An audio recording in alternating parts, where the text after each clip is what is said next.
Yo, what is good, creative fam? Brandon Washington here, and welcome to a edit and chill stream. Today we're gonna just be, I'm just gonna be editing. I'm gonna be working on some stuff. I figured if I'm gonna go live and I'm gonna actually be talking to you guys about, what I'm doing. If I'm gonna be editing, might as well go live and do it, right? So I've been wanting to do an edit and chill stream for a minute. I've been trying to figure out some of the audio stuff. So as of right now, you guys should be able to hear some of the system audio, which is like the music I got playing through Spotify because I'm always listening to music while I'm editing. But then also today I'm going to be editing in Final Cut, and so you should be able to hear what I'm editing to in Final Cut. This is going to be a super casual stream, so if you guys have questions, feel free, throw them in the chat. We're just going to be vibing today. So if you're editing, if you're in your space, I'll have music playing for the most part. I'll be editing. So if you guys have questions about some of the edits that I'm doing today, I'm knocking out a few real estate edits that I have for a client, a couple Instagram reels that need to be made. So I'm gonna be working on that. I'm also testing the audio stuff today because, me and Jarrell are gonna be doing the gaming stream tonight. Ironically, actually, I have Jarrell on the phone right now because we were chatting, and then I realized, it's time to go live. So, we're just going to be vibing today. We're going to be chill. Hopefully, you guys enjoy this type of a stream. If so, dude, I could do this all the time because literally this is like this. So, like, in there is where the actual studio is, where we shoot, the podcast. And then in this office is where I actually get all my work done, and I handle my Zoom calls and all that stuff. And so I just figured I've got everything here. Obviously my computer's here, and I can bring the screen in so you guys can see it. I think I figured out how to funnel the audio from Final Cut to come in through the stream as well. So that way, as I'm editing certain things, you guys can actually see me making those decisions in real time. And that way, if you guys have any questions about it, you can. Or if you have questions or want to talk about anything on chat, as long as I can continue to get my work done, we're going to vibe today. So super excited to be hanging out with you guys. I see you guys already sounding off in the chat. I made a new screen for today, so let's give that a go and see what that looks like. I bet. Yeah, this is looking good. I just realized one thing on the chat I need to fix because it's not going to keep running the widget. So let me make sure I turn that on real quick and hit save. So now, hopefully, as you guys start chatting, your chats should start showing up on screen as well. I love doing the chat on screen overlays. So if you guys start seeing people showing up, and if I'm in a mode where I'm locked in and I'm editing something, definitely let them know what this stream's about. I got a little ticker down below as well to let them know. And then Jarrell is on the phone. Jarrell, say hello to the people. Hello to the people. We've both been wanting to do these creative sort of impromptu streams. So let me know what you guys feel about the vibes for today. Hopefully you guys can hear the music. Let me know if you guys can hear the music. But let me hop into the chat really quick. Looks like Will is up in here. What's good, Will? Good to see you. Marco is in here as well. He said, let's go. Babu says, yo, Brandon, you looking like DDG today for some reason. Okay. Will says, also editing real estate over here. Yeah, man, we just gonna be doing our real estate thing today. Adrian, what's up, Adrian? Harold, he says, seminar photos to edit today.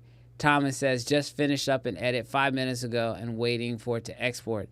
So this is perfect time filler. What's up, Kong? What's up, Antoine? My bad. You also from Texas. What's the word? So yeah, bro, we just y'all say there's no music right now. There should be music. Let me turn it up. Y'all probably just can't hear it. It's super chill. Right now it's just some lo-fi beats. Let me know if y'all can still hear the music or if y'all can't hear the music.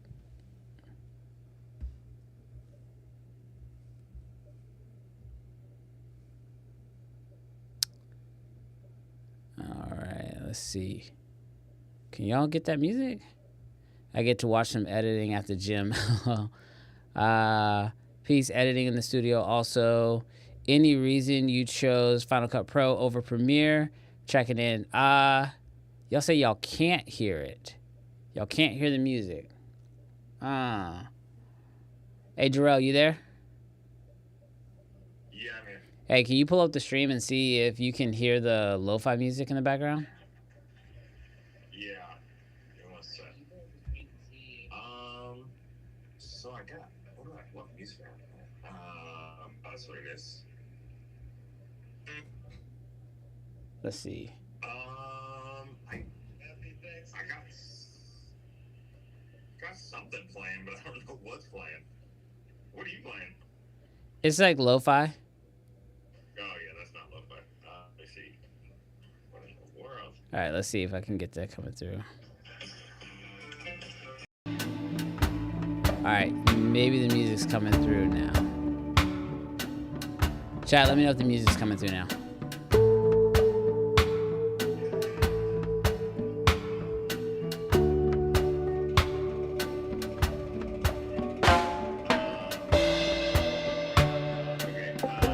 Oh, there it is. Okay. It should be coming through now. Chat's saying there it is. Yeah, for sure. And then, so if that's working, then I'm gonna pause Spotify real quick. Y'all tell me if y'all can hear this. This should be coming through Final Cut. If you're thinking about buying a home in Texas, listen up. These three little acronyms can seriously impact your monthly payment. HOA, that's the Homeowners Association, which you're probably really... All right, let me know if y'all can hear that.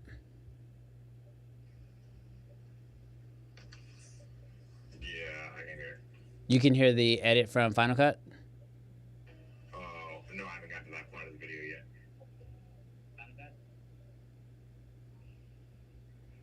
Yeah, everyone said, okay, can hear Final Cut, can hear Final Cut.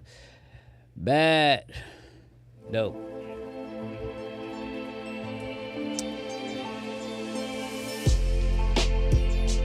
Alright, I just put my music back on to Spotify. So yeah, so we're just gonna be vibing on today's stream. If you guys have questions, you can throw them in the chat. I know somebody just asked. And I'll be trying to do my best to get through the questions that pop up as they come up. But like I said, I'm gonna be actually editing today. So somebody asked what monitor am I using. Let me see if I can find that comment real quick.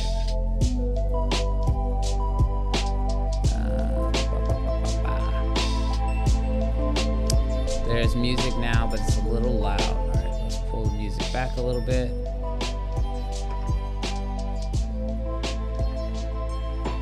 Can hear Final Cut 11. Music is a bit overpowering. Perfect. Cool. Just pull the music back a little bit.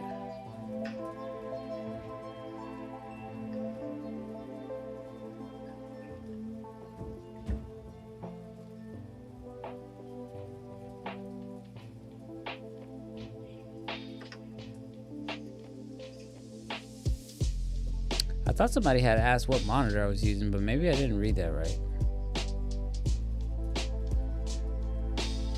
Does the music sound better, or do I need to pull it down some more? Oh, I can see the levels. Oh, you know what it is? For whatever reason, this Rode pod mic is coming in super low. It's much lower than I'm used to. So, and I have it fully maxed out. So it's just this one. All right, y'all say it's good now. Bet. Appreciate it, Chaz. Appreciate it, James. Appreciate it, Sam. Oh yeah, Gabriel says, yeah, what monitor do I use for editing? Okay, let me see if I can go find it. Actually, I made a video about it a long time ago. I'll be honest with you, it was a sponsored video. So they sent me out the monitor.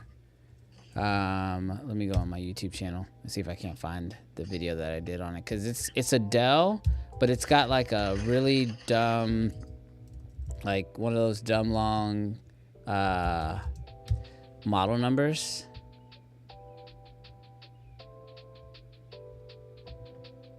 So let me see if I can find it.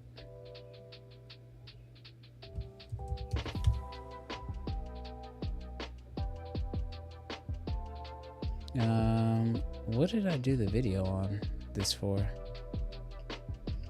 That was a laptop. Yeah, I had a season when I was working with Dell a lot, actually.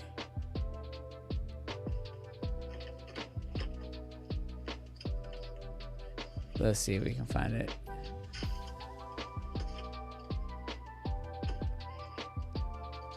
I can't remember if I did a whole review over this monitor or if I just made like a more of a basic video.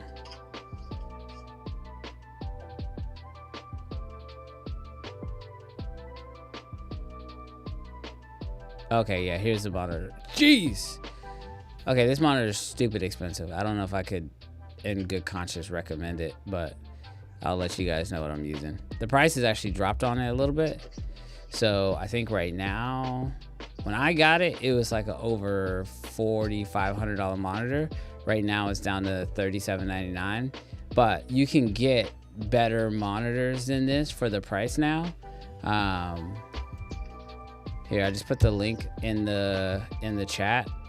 So that's the monitor that I have. It's pretty decent. Like, I mean, it's really cool. The only thing that makes this monitor like as expensive as it is primarily is the fact that it has a built-in calibrator, which is pretty sick. So, but you could, I mean, honestly, any of the Dell monitors in this vein are all pretty good. Culture Studio says Final Cut versus Premiere. So I don't use Premiere at all. I use Final Cut and I use DaVinci. Those are the only two.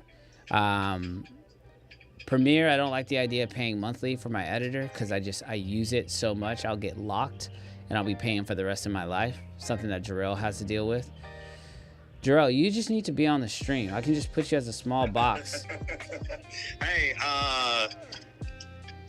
can you do they hear me on the stream? Right now they do because I'm holding the phone next to the microphone, but you're pretty low. You know how you can transfer your call? Are you signed into your ID? Yeah. If you know how you can transfer the call to your computer? Yeah. Then it should come through system audio. Yeah, but then my music will stop because I'm on a phone call. Oh, okay, never mind. Yeah, I need to bring you in as a Zoom call. I'm like, oh, you can do that. Okay. But I'm dropping off lunch to my kids. So. Oh yeah, no, it's all so good. Yeah. I'll send you a Zoom link, and then when you have a second to just hop in, even if I'll just pull you in via Zoom. Yeah, for sure. All right, bet. All right, bet. All right, I'm gonna send Jarrell a link because, bro, we on the phone and trying to stream at the same time. My brain is not allowing me to do that. Yeah, answer that question. Cool. Yeah, DaVinci. I mean, I do want to go all in on DaVinci, and it's wild. I've bought so much stuff to be able to make that a realistic thing. I'm just too fast at Final Cut. I worked at Apple for 3 years, something like that. And while I was there, I got certified to work in Final Cut, and man, they made it. Gosh, I'm really fast in Final Cut. Y'all gonna see here in a minute. Like yesterday, I knocked out like this whole reel right here that y'all can see in Final Cut.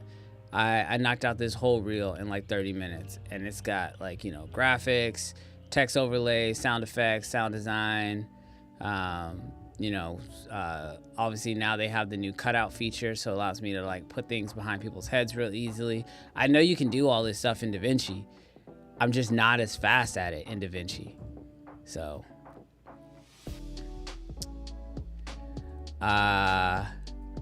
who are your clients, Brandon? $4,000 monitors, bro. My in that situation, my client was Dell, so I made videos for Dell.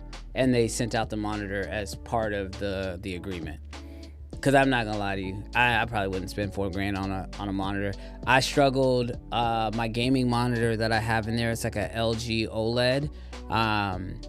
It took me forever to muster up the courage to spend over $1,000 on that one, and I pretty much picked it up because it was like a really good deal. Logan says, any good monitoring, y'all? I'm also editing Lightroom though. Oh, good morning. I'm dyslexic. Hey, good morning, y'all. I'm also editing in Lightroom, though. Dope. Yes, Final Cut Pro. I know. Everybody's going to hate. Everyone's got their 2 cents about my editor of choice. We out here debating whether to buy a 12K Pixis when Brandon spends that on a monitor. I didn't spend $4,000 on this monitor. Yeah, see, that's the problem with Adobe is you just get locked. Like, whether you want to be locked or you don't, you ain't got no choice. You just get locked up in there. What up, Mighty?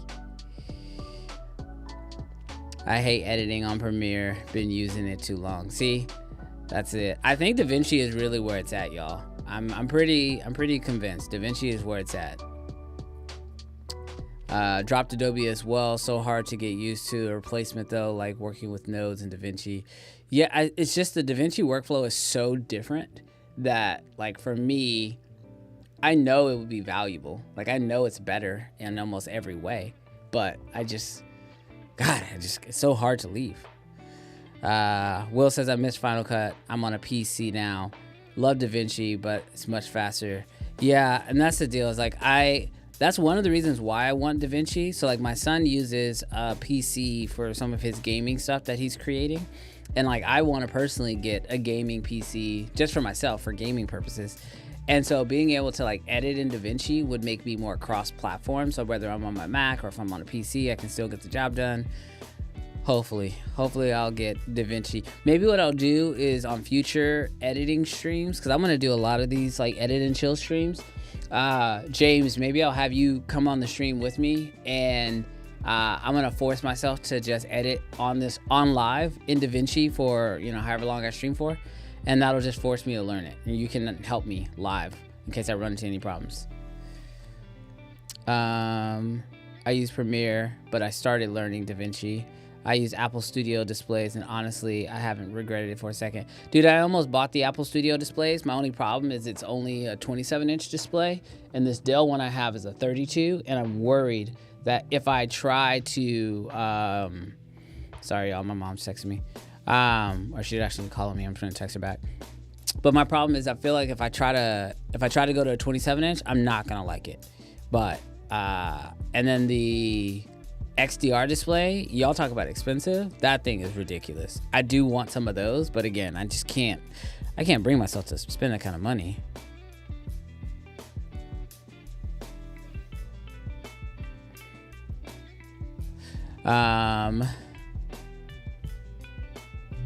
It's wild how we're all doing the same thing this morning. That's because it's Monday, Jarrell.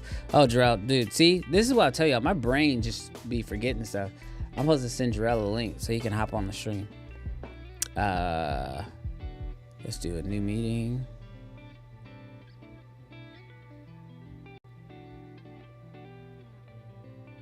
And then let's grab. Dude, the way my brain is like, oh, there it is, copy link. All right, I'm texting Jarrell a link right now, so if he can hop on, he can. Let me do this, bring that over there, and come back in. Where was I? Oh, dang, there's a lot of comments in here right now, dang. Let me try to catch up. Ted, as a Premiere user, DaVinci has some dope features. Yeah, it's hard to argue with DaVinci's features and their physical boards. Like, I actually bought a full-size DaVinci color board. And every time I have to open up Final Cut, I'm like, dang, I should be in DaVinci right now using my color board. Have you tried the cut page in DaVinci? I also bought a freaking speed editor. I've done all the things I need to do to, like, lock in on DaVinci. It's just when clients want that project done and I want to get the project done, I just find myself, like, falling back into Final Cut just because it's so easy. I use DaVinci to edit, but still have Adobe subscription and Photoshop and Lightroom. I do have that. I do have Photoshop and Lightroom. I pay like $10 a month, and I have those two programs because I need those for YouTube thumbnails. DaVinci is dope. Anti-screen flicker saved a short for me. What's up, Ty? I finally got away from Premiere and moved to DaVinci. Still stuck using Photoshop and Lightroom though. I don't think that's gonna go anywhere until Apple finishes buying. It was Apple, I think, right? Apple just bought somebody. I can't remember who they bought. And then Canva bought somebody too. Those are going to be the best runs at switching away from Final Cut. Or I'm sorry, from Lightroom and Photoshop. I can see why DaVinci nodes are hard to understand, but once you understand it, it's so fast. Yeah, and I've seen that people sell like they sell their node trees that like simplify the whole thing. So I might need to look into that, like as like a preset. I don't like LUTs, but as a preset that could be super helpful. Or maybe I do like LUTs, I'm not using them right, and if I use them in DaVinci, I'll love them better. The cloud editing, that's super clutch. Culture says I can't edit on DaVinci. James is down. All right, James, we're gonna go live one day. It's gonna probably be random. I'll probably just hit you up on IG and be like, yo, you got time to go live right now? And so hopefully you're free. Yeah, I want to move to DaVinci. Bro, I feel like that's like the industry. Like whether if you shoot in DaVinci, you feel like you're on top of the hill. And if you edit in DaVinci, you feel like you're on top of the hill. If you don't edit in DaVinci, then you probably feel like you wish you could. Oh, somebody didn't like that. My bad. Sorry for the thumbs down if I hurt your feelings. I heavily use Adobe Media Encoder. Yeah, there's just those small things. Chad says, God bless you, bro. Hope these streams go well. About to get to work myself. Got you and prospering Fortnite streaming. What? Got you and prospering Fortnite streams. Okay. Oh, yeah, by the way, if y'all didn't know, we are doing a gaming stream tonight at 9 Central Standard Time. Drill and I are going to be playing Call of Duty. You guys are welcome to join us. We'll be getting gamers tags once we get there, so make sure y'all are there live early. Like I said, 9 Central Standard Time, we're going to start our gaming stream. We're playing COD, and if you guys want to join us, it'd be dope. Alyssa says, I just bought the speed editor. Yeah, that thing's going to be pretty sick. Bro, I am not catching up to these. Oh my gosh. You try to get to these. Any tips for getting good white balance indoors on listing shots? Bro, it's so hard. You're gonna see I got a couple shots that are a little challenging. I'm gonna have to tweak them a little bit myself in post. But I try to get the white balance that makes the skin tones look as good as they can, because for me, when it comes to, you know, when you're working with realtors, or this is at least when a real estate agent's on camera, then yeah, it's all about, you know, getting those skin tones right. And then whenever I'm moving through a house, I make sure I set the white balance for where the shot ends, because that's the focus of what I'm shooting. And then I work backwards, and then that way, if I'm speed ramping through to get to like the living room, I'm setting my white balance based off the living room, not based off of the front door. So that way, as I speed ramp past the front door into the living room, I'm set up right. All right, couple comments on the speed editor. I create all my thumbnails on the color page. That's wild. Oh yeah, Pixelmator. That's who Apple bought. It's hard to switch. Totally get that. I use Adobe. What do you think of the new Final Cut Pro adjustment layer? I already had a plugin for it, so it's cool. It's slightly better, but it's not, you know, it's not changing my workflow a ton. Yo, what's up, James? Good to see you, bro. Obviously, I'm streaming right now, so I will not be on that call. That's going down in like 3 minutes. I like to switch away from subscriptions, but photo editing, yeah. Photo editing, I can't get away from. I wish I wish Adobe would just go back to that thing where it was like you paid $1,000 and you just own the software. Though, like, I mean, I knew back then, I was like, dang, that's so expensive. I ain't gonna lie. I may or may not have found a alternative way of getting it back in the day, which is why they switched to the subscription model. So I get why they did what they did, but it sucks. Final Cut Pro is the vibiest NLE, can't lie. Bro, I feel like DaVinci be feeling like that too sometimes. Can't beat that After Effects. Bro, I ran away from After Effects a long time ago.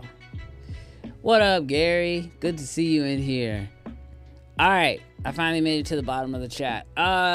Chat, let people know as they show up. We are vibing, we are streaming, and we're gonna be hopping into, you know, knocking out some streams. Do me a favor, if you have a question, put a Q and then a colon, and then put your question. So that way I know what are questions versus y'all just having conversations with each other in the chat.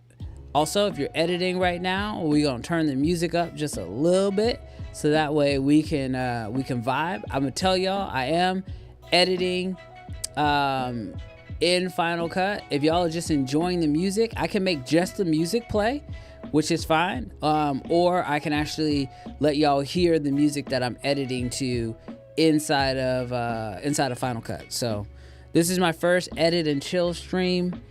I mean, I've done like a working and chill stream, but not editing. And these edits are about to require a lot of like meticulous detail. And so if y'all have questions while I'm doing stuff, let me know.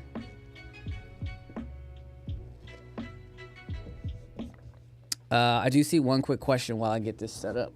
Babu says, how much do you charge a client for reels like the ones you're editing? So the ones that I am about to do are a part of a package.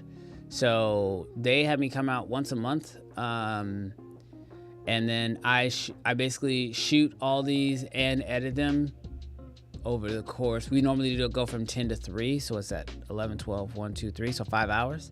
And so in 5 hours, we basically shoot a handful of reels and then we edit them.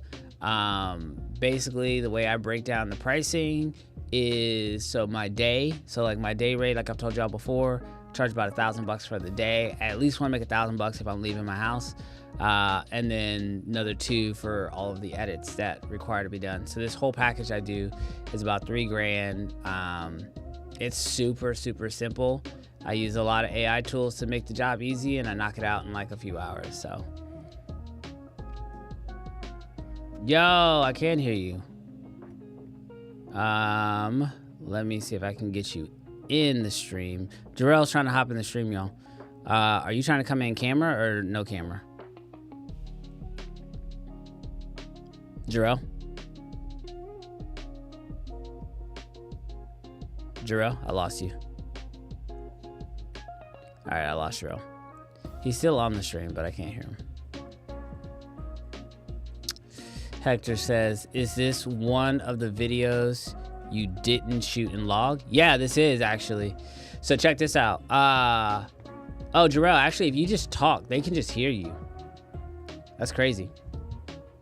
Yeah, and I think chat can hear you too because you're just coming through my system. So I don't have to bring you up. They can just hear you.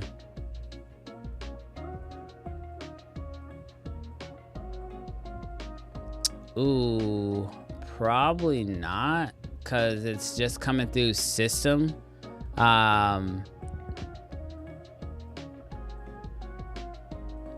you hearing a lot of the music? Like, is it like trying to cancel me out or what?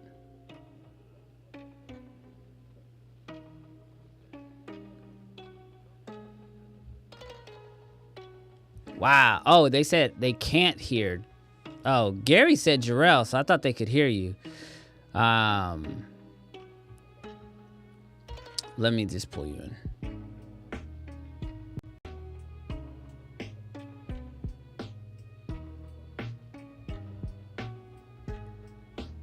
All right, let's see. Yeah, this stream's starting to get a little cluttered.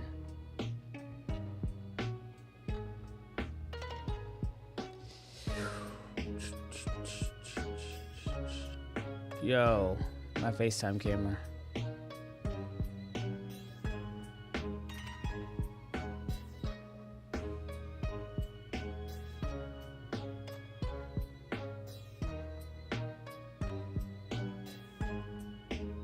I'm gonna just hide you back here.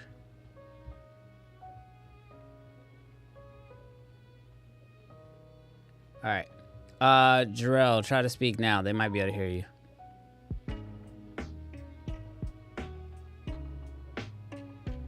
Chat, can you hear him now?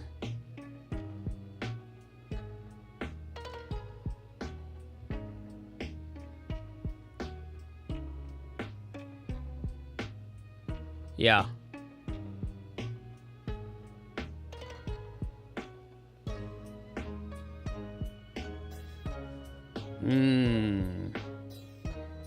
That is odd.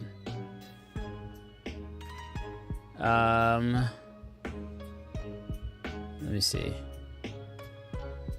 Oh, I know why. Hold on.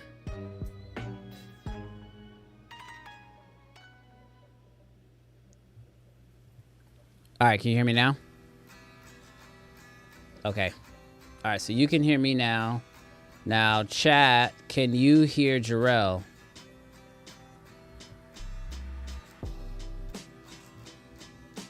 I don't think they can. Why is the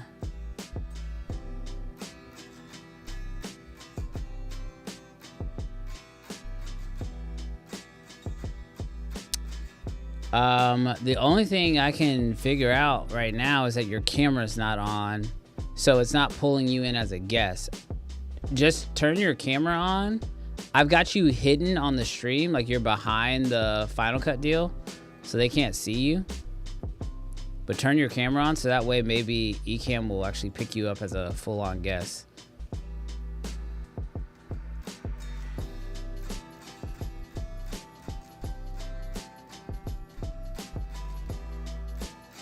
Yeah, I see that you're on now. Drill is doing sign language right now. Bro, they cannot hear you. Oh my gosh. What would happen if I wonder if it's because I'm using system audio? That can't be why.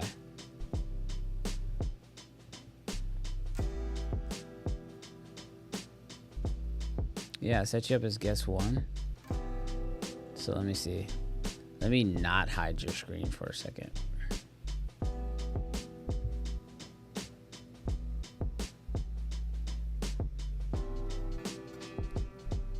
Well, we can kind of see you now, but for whatever reason, it still don't want to pull your audio in.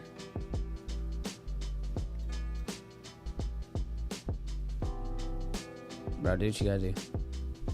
I don't think they can. You can barely hear me now?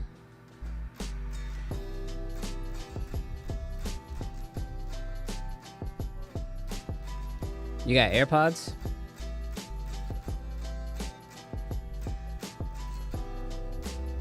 Oh, okay. Bro, that's fine. I'm trying to figure out why they can't hear you. Do you have Jarrell muted? No, I don't have Jarrell muted. I can hear Jarrell, no problems, chat. Yeah, I got no problems with me hearing Jarrell, but for whatever reason, y'all can't hear him. And I'm trying to figure out why, because I brought him in like I normally do as a Zoom participant. Zoom guest is not turned off. Let's go back into preferences. Let's mess around with some music and see. Oh. Jarrell, speak now. I think I fixed it. One more time. Bro, what is going on? I don't know if that's gonna fix it because the does the audio make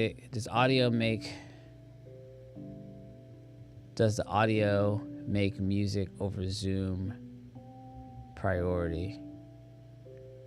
Oh, is it because I've got music playing? Is that what it is, chat? All right, I stopped the music from playing.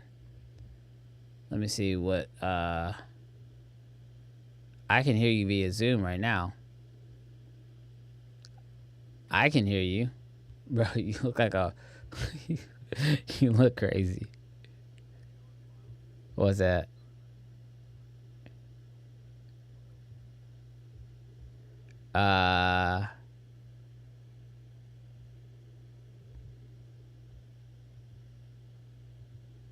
Bro, this is so annoying. Yeah, they say they still can't hear you. Let me see if I can't try to bring you in as under interview. I'm not gonna try. I'm gonna pull you out of Zoom and bring you in under interview. All right. All right, chat. I'm gonna try to bring him in one other way and give it a go.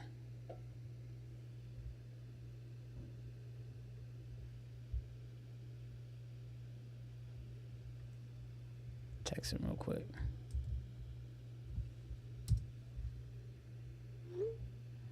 right. Sorry. I'm sorry. We were trying to do these audio fixes live. Let me see. Y'all were, I think most of y'all's comments were about the fact that you couldn't hear him, but I did see a few questions that popped in.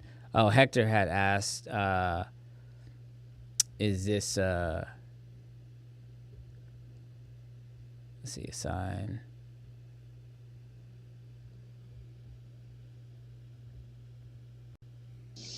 All right, I can hear you. What up, chat? Oh, they should be able to hear you now. Coming through? I think so. Yeah, I hear music. Bet. Let me answer Hector's question real quick. So he asked, is this one of the shots that I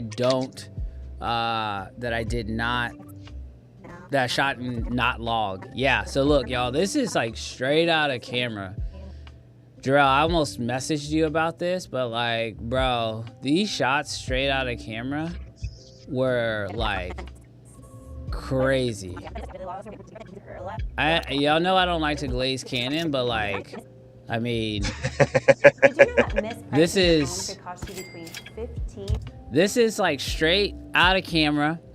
And when I tell y'all, I also didn't light this. Like, Brandon, this is natural sunlight coming through the window on a slightly cloudy day, and having white curtains in front. Brandon. What? You love who you love, Brandon. Bro, I cannot lie. My R3 has been doing some work lately. It has been eating lately, y'all. Them Canon colors, bro. Them Canon colors. Preston said, blink 3 times if you're in danger. Bro. Y'all can hear Jarrell, right? Oh, yeah, okay. Sorry, I just realized y'all had already commented that. That's funny. Bat. Can you adjust the Zoom audio? Yeah, I don't know. I can tell y'all, man. Live streaming is not like video production. Because like with video production, is it too loud or too quiet? Who, you? Yeah. No, I think you're fine. Oh, okay. I mean, you sound fine to me. Bro, I think I you're got a even funny louder story than for I you. am. Yeah. Oh, I got a funny story for you. What's that? So my daughter, I needed to drop her lunch off to her at her high school. Right. And so when I walked in, they're not allowed to get Uber drivers or not allowed to get like delivery drivers. Mm-hmm. And so the assistant principal was like, that's not your dad. He looks too young. I'm the used, Brandon. I'm the used. Shut up. Oh my gosh. So I told her to tell him what delivery driver brings a brown paper bag. That is actually crazy. All right, I'm gonna see. Do you want to be on? Because I can hide you, I think, and you'll still come through. Yeah, I got another delivery to make. So oh, you are trying tonight. We're door dashing today. So yeah, you can take me out. Okay. Oh my gosh, this man is door dashing. But you only DoorDash to your children at lunchtime. Yeah, seriously. I'm taking it out of their allowance, though.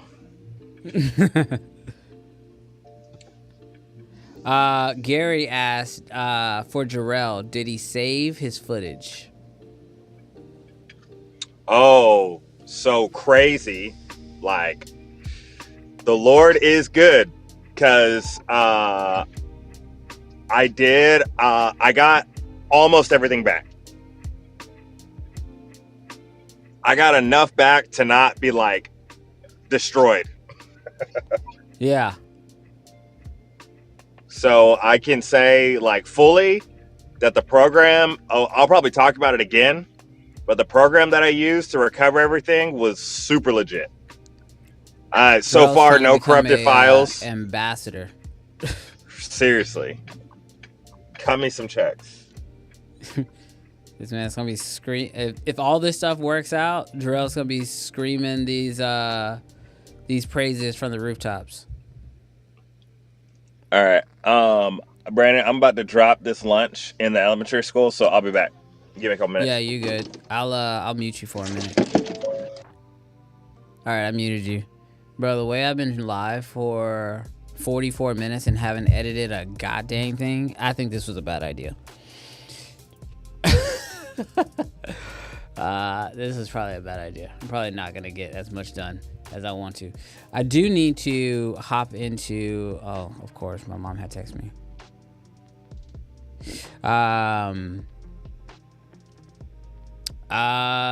Giovanni, I don't know what program he used, but when he gets back, we will ask him.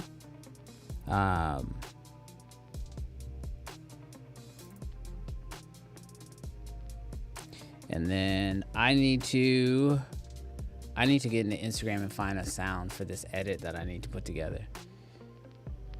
Thomas says, "You Green sending me a NAS next week. So excited." Yeah, we wait, where'd the chat go? There it is. Yeah, I reached out to a contact at U Green. What's crazy is they reached out to me a while back, but it was like during October, November, and I was already slammed with so many projects. I didn't have time to do the project that they were asking for. Now I mean, that's always how it goes, right? You don't have time in the moment, and then later you do have a little bit more time, or it's more urgent, so then you're like, oh man, I wish I could do this thing. So hopefully here really soon, if they get back to me, if they're like, they still want to work with me, they'll send us out some deals so that way we can knock this out. All right, chat. So literally when I start editing Instagram reels, like the first thing I do, I'll show you guys the one that I'm currently working on. No, that's the talking one. Let's open up Christy reel. Boom. So the first thing I do when I'm doing a reel like this, and so you guys can see whenever I'm shooting like a home tour, I will shoot that in log, but like talking videos, I'm not going to shoot those in log because I'm just trying to knock them out. So I shot all of these in log just because the white balance and the light bulbs throughout the house are like 50 different colors. And so I just have a little bit more room to play in post. And so that's what I'm going to be working through today. But so the first thing I do is grab my talking piece. So I find the right take, I cut it down, which is this, and then it's just a home tour. None of these shots are actually in any particular order yet. I just sort of trim them down and get them all into my timeline. So next thing I'm about to do is like go through Instagram and try to find a trendy sound. One thing that I do try to do though, while when I do just scroll through Instagram, is I will like start saving certain sounds that, you know, are either really cool or I think they're gonna or I think they could work for me.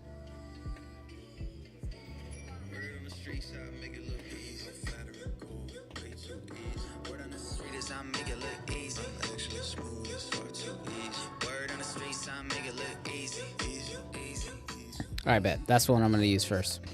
So once I found a sound that I like inside of Instagram, I go in and I copy the actual URL. And then I go to this website. I normally just Google it. I never remember the name of it. But I go to this website and I normally just go to Google and I'll type in like IG sound downloader. Yeah, so it's called realsave.app. It's got tons of ads on it, so don't judge me based off of the ads you guys receive. It's just based off your search history. When I get in here, it looks like it's a bunch of B&H stuff. So I'll download that audio.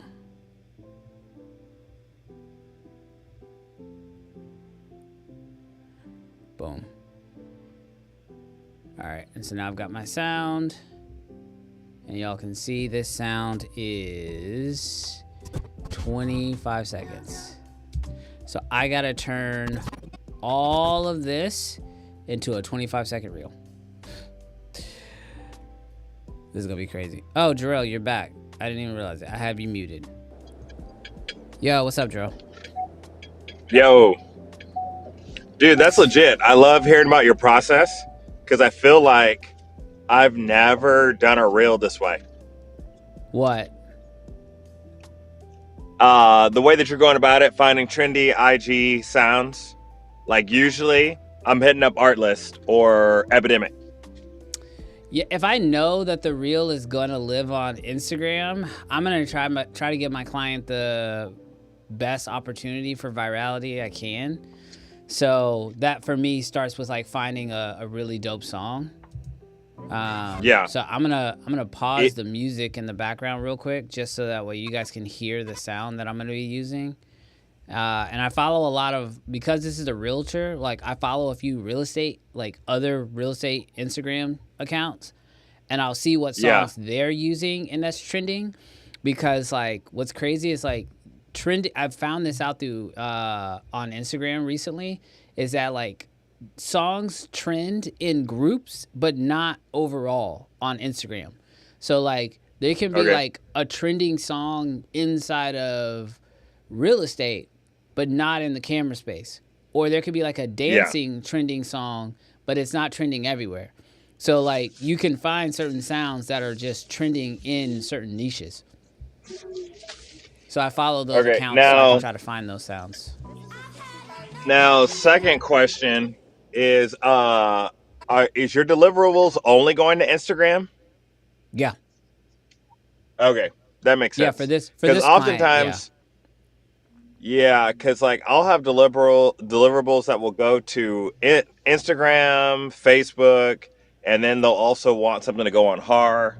Now, obviously, you're doing something very specific, like a talking head video, but like what do you do when there's like multiple different destinations? Are you cutting something different for each one? I always cut differently for Instagram, because cutting for social is not the same as like cutting for MLS.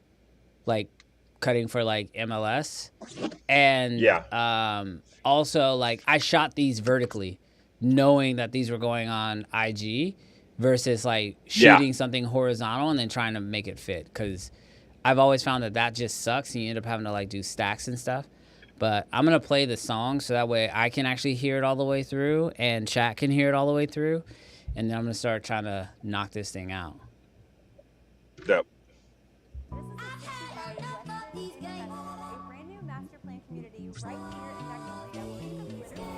Word on the streets, I make it look easy. I'm flattering, cool, way too easy. Word on the streets, I make it look easy. I'm actually smooth, it's far too easy. Word on the streets, I make it look easy. Easy, easy, easy, too easy. Word on the streets, I make it look easy. Too easy. Oh, this is gonna be sick, and I think it times up perfectly. So I'll tell you all the other thing that I do. Let me make sure I have it set up right. This is why I love using Final Cut. So whenever I'm editing and I know I'm editing to the beat, the first thing I do is I listen to it and then I jam and then I set markers for myself. So I'm about to play it back. I'm gonna have to actually pay attention, so hold on for a second. I'm just hitting the M key to set these.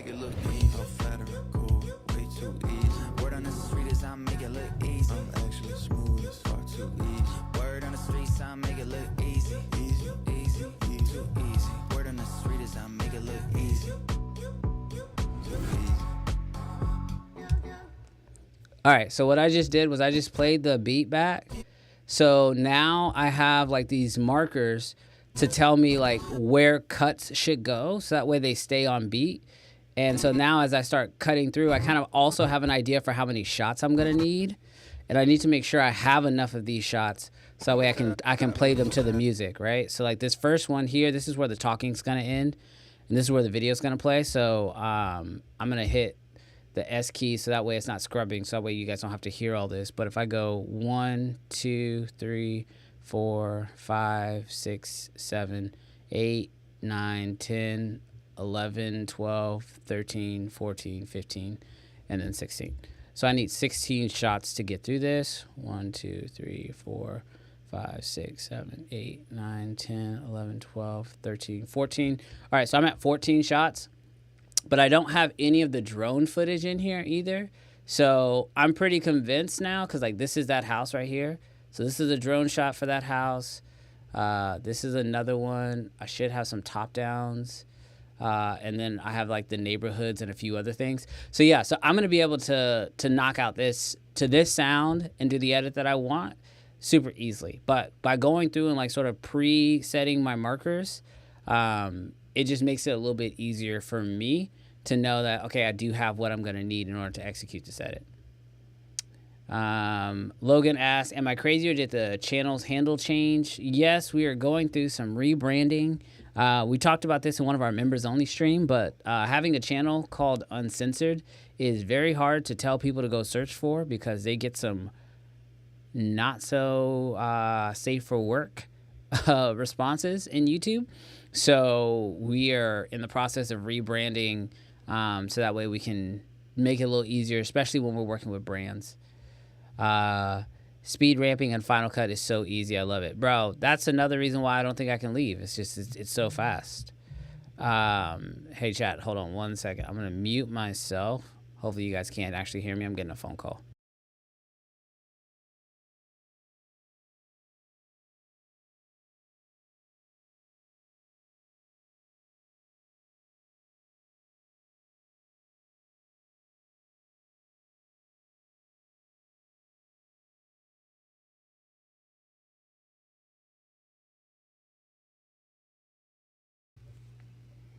All right, let's get after it. Just saw Armando's video giving up the FX3 for the S1R2 specifically because of the open gate, high resolution, easier framing for both vertical and horizontal. Just came out. I will say I have been thinking about looking at some open gate cameras for the exact same reason. Oh, Jarrell hopped out. I didn't realize it.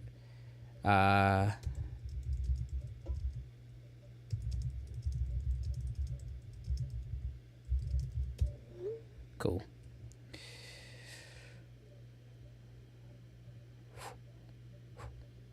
All right, so let's get the vibes back on.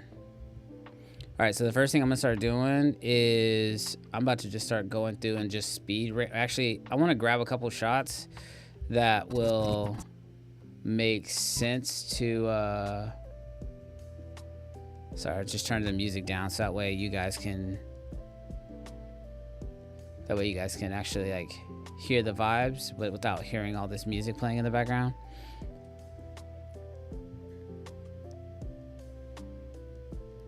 Just don't tell Porter. Logan, you wow.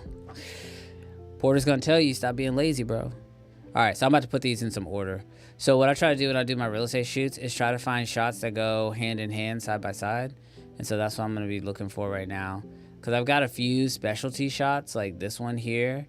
That's on the 360. So that's so this is like a pretty sick like pulled back. And we'll speed ramp. But then I went into a straight pullback on this one. And so I know I'm gonna wanna pull back on one of these shots. So let's see. I need a shot that I can pull back from. Yeah, these two. Yeah, so now what I could do is I can spin from the top, pull back, and then that'll cut into this one here. And so those two will, these two will be good together.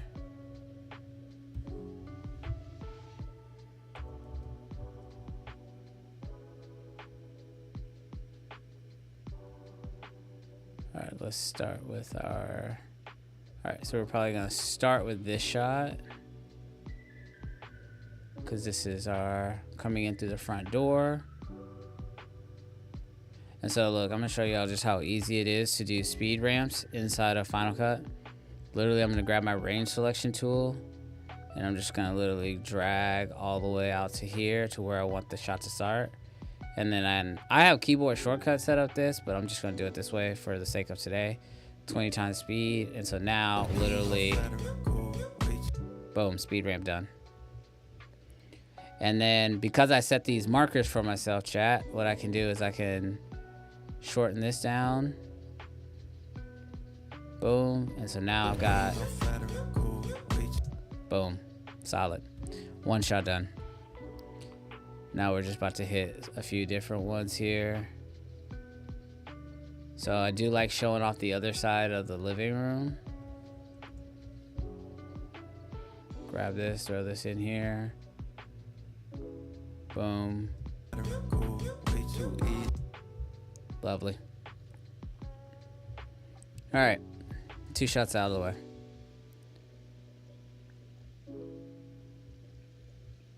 Now let's grab these 2. Let's run these 2 next. So that way it's unique. Zooming in a little bit.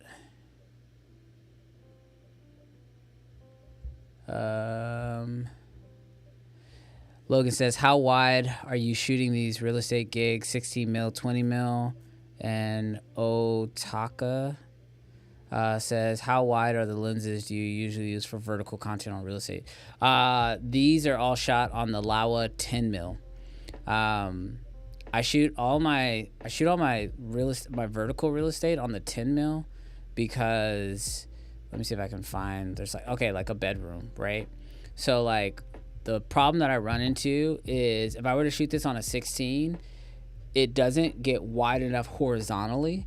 Now, this isn't misrepresenting the house because this is a big room, but on 16, once you flip it horizontally, you actually lose a lot because lenses are crafted, horizontally to read onto a horizontal frame like this. And so if you lose a wide angle lens, it sort of bends, if you can think about it. Oh, I just gave y'all my whole black magic deal. My bad. But yeah, so the lens sort of bends this way. So once you shoot it horizontally, it doesn't bend this way, top and bottom. It only bends this way. And so once you do that, you get a lot of top and bottom space, but your horizontal area, like the middle of the frame where most people are paying attention, they're not gonna be able to see that. So I shoot on a 10 to get back to a wide state, and you can actually see the actual full room. And what I love about the Laowa 10 is it doesn't distort. I mean, you can see, like, look at this. This is a doorway. I'm literally going through this doorway and all the way up until like literally the second I pass the doorway. Look how straight that line is. That is like basically zero distortion. Now, yeah, you're getting a little bit at the top and the bottom, but like as far as the edges go, that's crazy that there's no distortion throughout that entire shot. Because on any other wide angle lens, especially that wide, you would 100% see some type of distortion.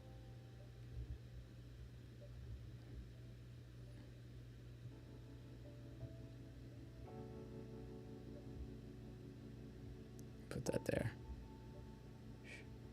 Okay. Jarrell got a phone call, so that's why he hopped off.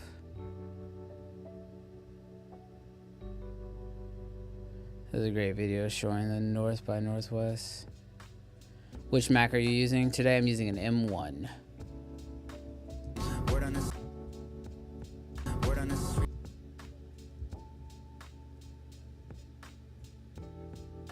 Speed to speed. So this is something else I like about Final Cut is if I want to take like this area, it's got to start off regular speed and then it's got to pull back, and then I want the next shot to match up perfectly. I can range select between the 2 clips, so then when I speed those both up, you can see that they match and the speed will be the exact same instead of having to actually edit them each individually.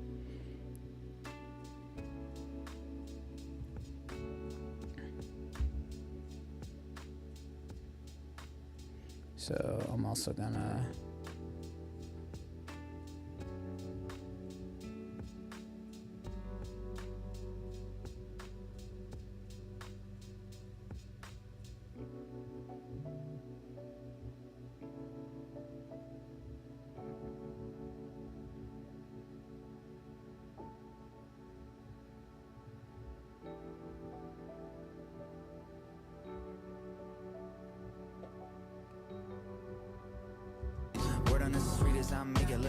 woo!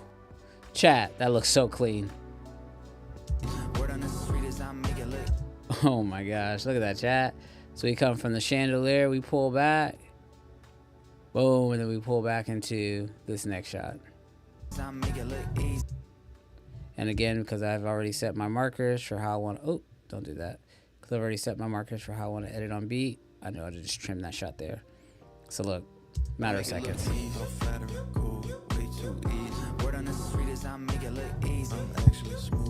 Dude, that's so clean. Ooh, I have a client wanting to call me right now. I don't know how long it's gonna be. Let me see. Are you free after?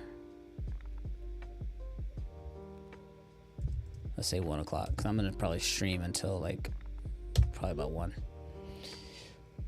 All right. All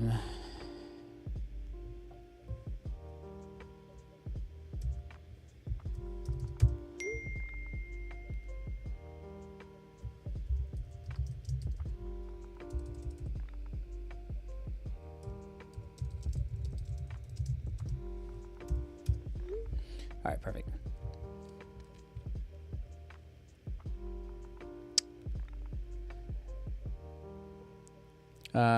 Sorry, I missed some of the chats. Logan says, so you shoot this specifically for vertical, no 16:9 delivery? No, I'm only shooting reels for this client. That's all we're doing. We're only shooting reels. I used the Tokina 11-16, 2.8 for real estate. I shot it a decade ago. Used the Canon 7D for those photos back then. Last question, are you closing down your aperture, or is it so wide of a smaller f-stop isn't a big deal? Yeah, so basically I'm setting it at just below infinity, and I am at a f4 for the majority of the shoot. And in this situation, I'm also using, inside I didn't have it, but outside I had an ND on.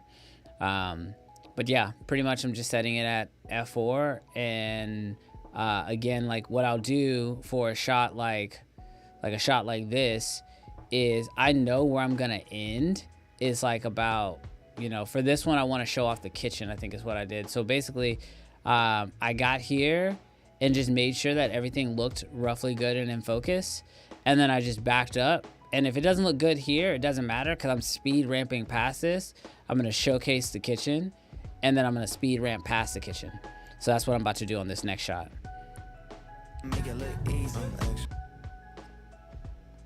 I need a different shot though, because I need a shot that will make a different movement track. Oh, here we go. So I'm gonna jump to this shot here. So we'll grab this shot though. This is next in the lineup.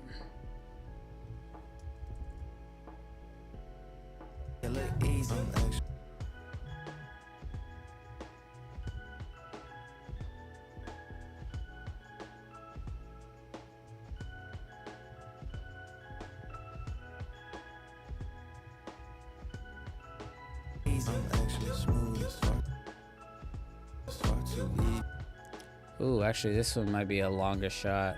So I don't mind making shots a little longer. I know there's like 2 breaks in here, but because we are showing off the kitchen, it might make more sense to actually cheat a little bit and let this shot live for 2 beats. Yeah, so now I can speed through.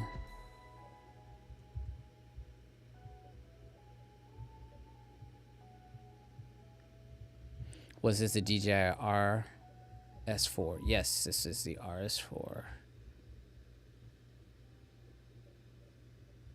Oh, Logan, you can ask as many questions as you want, by the way. Literally, the whole point of me doing this stream live was so that if you guys had questions while I was doing it, you guys could ask them. And they don't have to be editing related questions, chat. You can literally ask whatever you want. It could be about other gear, or it genuinely doesn't matter. Perfect. And then I'll speed ramp out the rest of the way. Boom. Word on the streets, I make it look.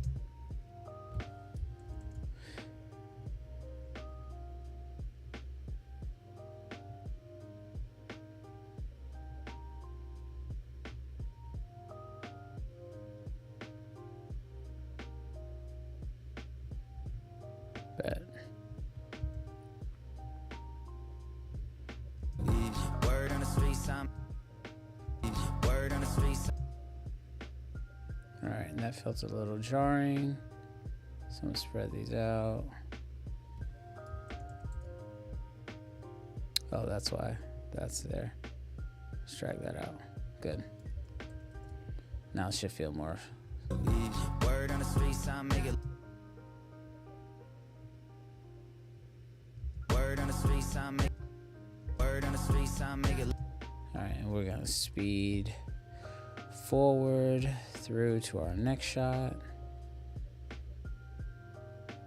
Do we want to go into the kitchen? Oh, should we speed through the kitchen, to the kitchen, and then into the master? That's what we could do. So we just sped forward, so we need to continue that forward motion. Boom.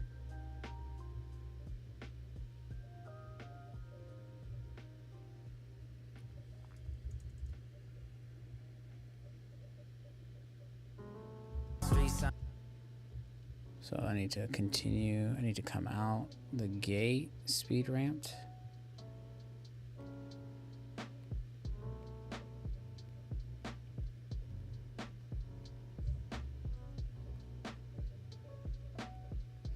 No, I am currently working off of my. Sorry, let me pull the question up. I just saw the question pop up.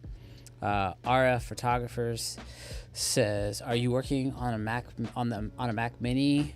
What K footage did you shoot this on? 8? Oh, probably like resolution. So no, I'm editing this on my M1 MacBook Pro. That's dang near maxed out, and I believe this is all 4K footage. Yes, this is all 4K shot at 30 frames a second, or 29.97, because I shot it on a Canon, and Canons technically don't let you shoot at they don't technically let you shoot at that resolution.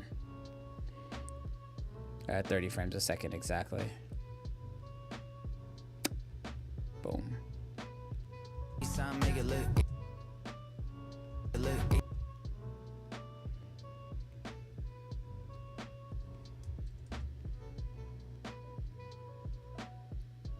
Boom.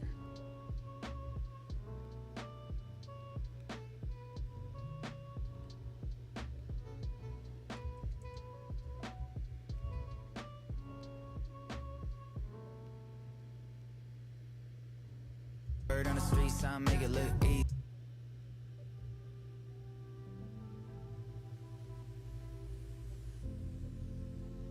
Streets, I make it look easy. All right, so we're going through the kitchen into the bedroom.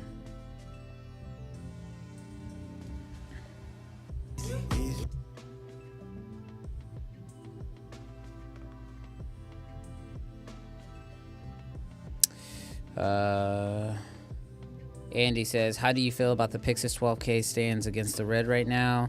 As a Red shooter, I'm honestly thinking of getting one rather than another Red. The value is just too high. I might sell my Sony gear too. I think the 12K Pixis right now is the most, it is probably the best camera on the market right now for the value. I don't think there's anything close to it except maybe the Pixis 6K. They're definitely winners for the value, but do I plan on picking one up? I don't know. If somebody told me they were gonna switch to it over the Red, I would just say dynamic range and workflow are like the main things you're gonna be sacrificing. But for most people, that's totally fine. I mean, heck, even though I shoot like some bigger projects, like as y'all can see today, just doing some Instagram reels. So like sometimes you gotta just do whatever is best for you in that moment. But I'm not against it. Definitely not against picking up a 12K. Honestly, I've considered not the 12K as much as I've considered the 6K. Grabbing a few of those for a few different projects. If you need a lot of cameras right now, that's definitely the way to go. Easy, easy. Make it look easy, easy. Make it look easy, easy, easy. Why does that not look smooth? Oh. Boom. Make it look easy. Look at that, chat. We looking good right now. So we read through, show the room, close the room there.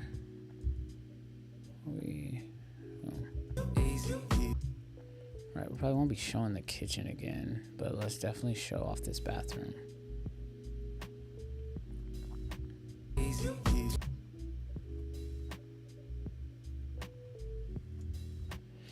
All right, so I've got a situation here that I got to figure out. Let's see if I have some extra bonus shots in here somewhere, because I want to stay in the bathroom for a minute, but I don't know if I shot enough. I don't think I shot enough to get what I want, so yeah, that's there. And then I do have that shot.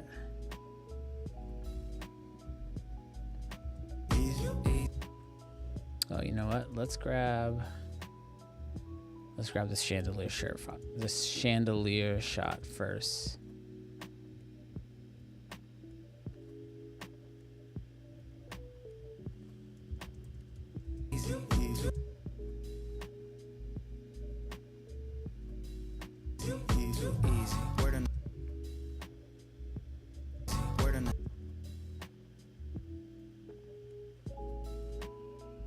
Chandelier. Okay, I know what I'm gonna do.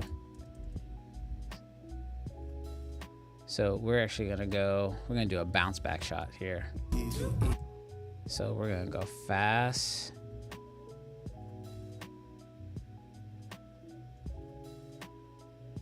I'm thinking probably start here. And that will justify the pullback. Oh my gosh, chat. If this works out, this is gonna be super sick. Sorry, quick question came in from Hector. Is 30 frames per second more preferable to clients, or is it a personal choice between 24 and 30?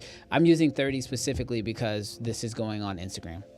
30 frames per second is the standard for Instagram if you're gonna be posting content on there. If you don't post it, if you don't create the content at 30 frames per second, they're gonna convert it and it's gonna look super choppy. So I would personally just recommend just go ahead and shoot it 30 frames per second. It's gonna look better. Lex Tex Rex says, do most clients make a big deal about true frames per second or drop frames in the deliverables? If they can't tell, they don't know. Literally, I've never had a client give me any feedback about it unless they can tell. Unless it starts looking like glitchy, then they can tell. Normally that's when I didn't shoot something in slow motion and I tried to slow it down.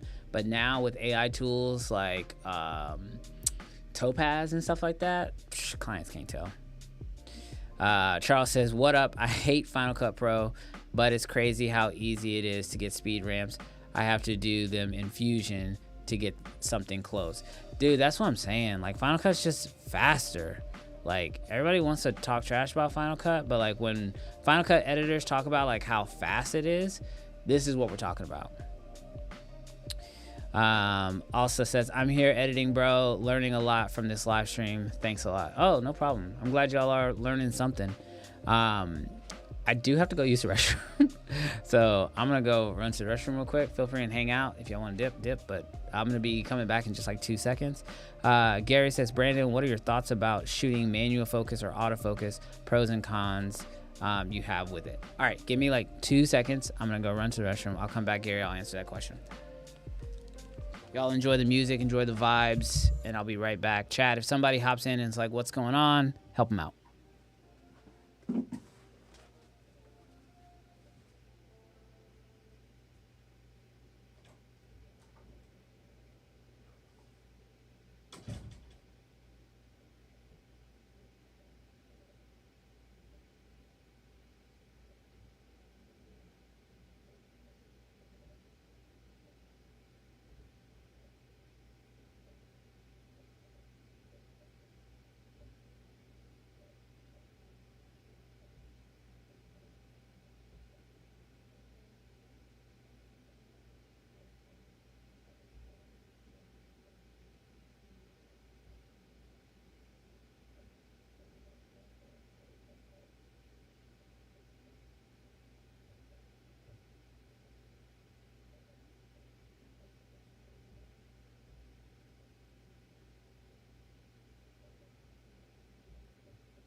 Let's go, chat. The music? Oh, music just was in between tracks. Thank you so much, Gary. All right, chat. Let's see what we got. Gary asks, what are your thoughts about shooting manual or autofocus? Gary, the honest truth is, like, as a professional, you're going to do whatever it takes to get the job done. There are certain shoots where, you know, autofocus is just what's better. Typically, that's sports for me. But if you're doing more complex stuff where you want to guarantee that you're going to land it, and especially if you have a first AC, then yeah, you can go autofocus. But like a true professional, like you know, not the purist or whatever, they're going to tell you it's whatever it takes to get the job done. And that just varies project to project. All right, so let's do a little speed ramp here.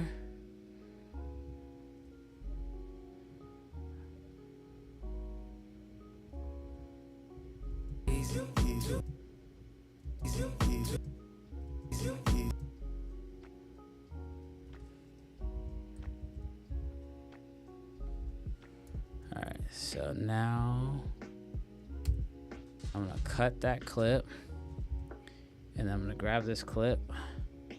I'm gonna Option Shift, bring it over, and then did I set up this? I have not set this up yet. All right, so we're gonna then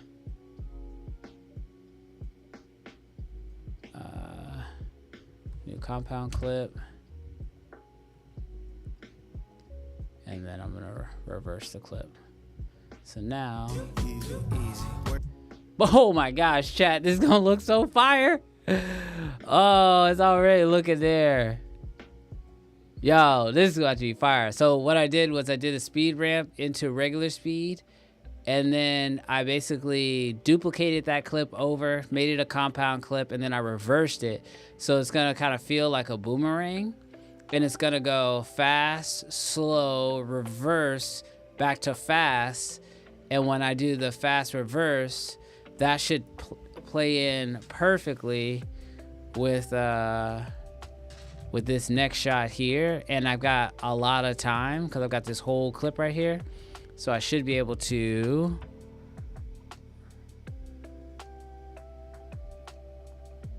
and then reveal the whole deal. Bow. Oh, I might, let's see. Let's just see how it looks without any adjustments. Oh, all right. It's looking a little jank. Let me figure out what happened. Oh, there's like a section at regular speed. I must have missed a frame. Let's just cut that off. There we go. Oh, you know what? I probably should start it a little slow. So let me undo that. Oh yeah, I just missed some of it. Okay. So I'm gonna start it a little slow, just so you have time to actually see that we're looking at a chandelier.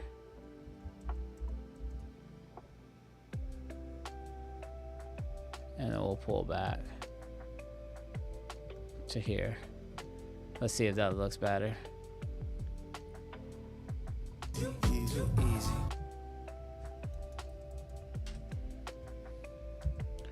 Oh, somehow that got messed up. I probably just hit Command Z too many times.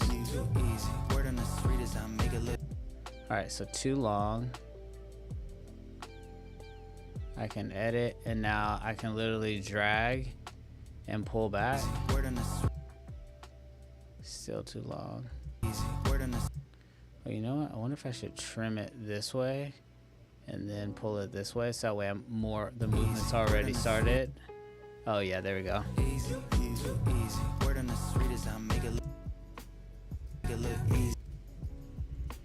Alright, so that's looking pretty good. Just grab these, pull these together, drag that out so it's nice and smooth, and then let's play this back, chat. I'm gonna pause the music from Spotify for just a second, chat. I just want to see roughly where I'm at with this edit. Word on the street is I make it look easy. I'm actually smooth, it's far too easy. Word on the streets, I make it look easy. Easy, easy, easy, too easy. Word on the street is I make it look easy. Easy, too easy. Word on the street is I make it look easy. Okay, so we're getting close. Some of those speed ramp things that you guys are seeing, that's just because I haven't like dragged some of this stuff out. That's gonna clean up some of those speed ramps, and then once I add motion blur on this whole thing, it's gonna look like, bro. Once I put motion blur on it, it's every little like mistake. Because like when you walk with a gimbal, like you try to stay as still as you can, but like when you kind of like drift a little bit to the left or to the right.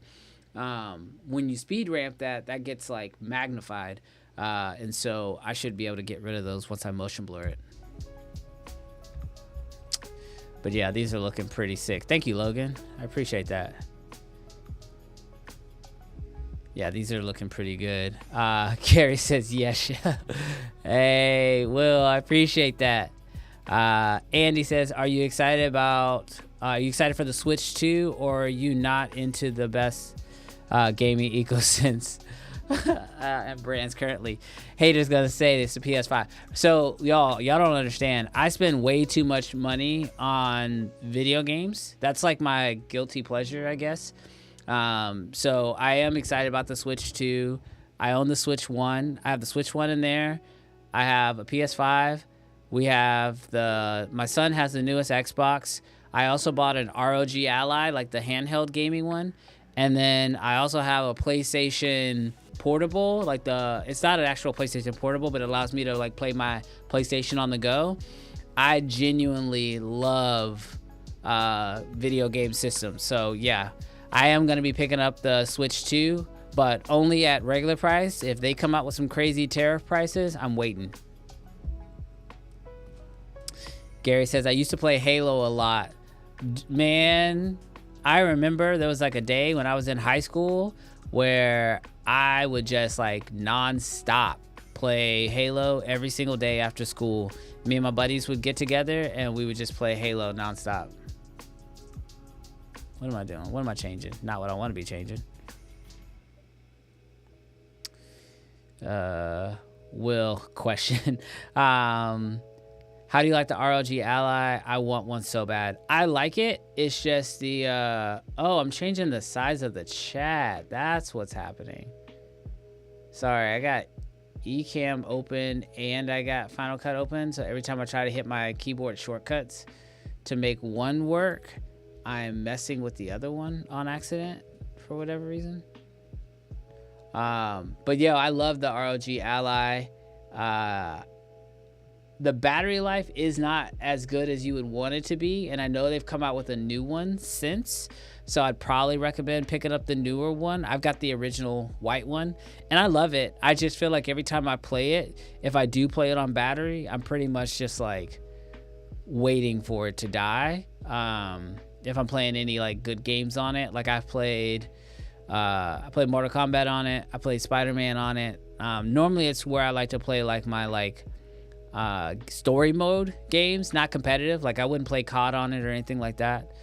But if you're playing like story mode, then yeah, it's pretty legit. Oh, you know what I need to do? I need to speed ramp out of this. That's why this doesn't feel right. Oh Lord, the shot's over. Okay, hold on. We gotta make some adjustments here, chat. Word on the street is I make it look easy. Or else the next shot's gonna have to be slow. And because we're switching locations, we don't want that. Oh wait, no, this could work. Oh, can we go outside? Oh, maybe this takes us outside. Yeah, we're probably gonna end up cutting this shot. But let's cook. Let's see. We might be losing 2 shots, but I got a few drone shots to fill.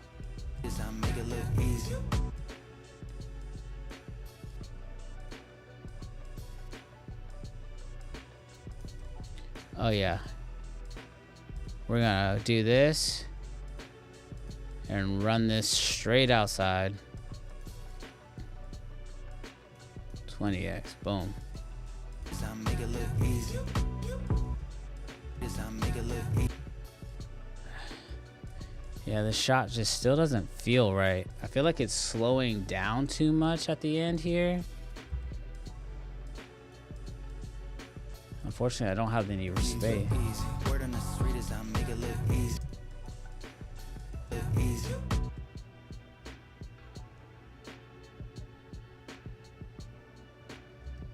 Make it look easy. Easy. Boom. Okay, yeah, we're going outside. So we're gonna delete this one. We're gonna delete this one.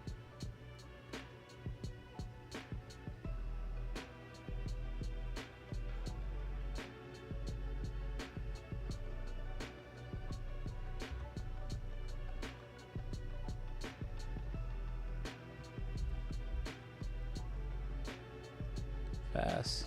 20x.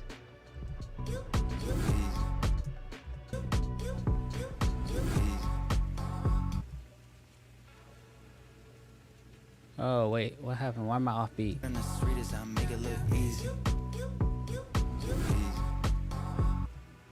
Actually, I'm not mad at that. That's not too far off beat. Let's grab a drone shot to end off on. Let's grab something dynamic.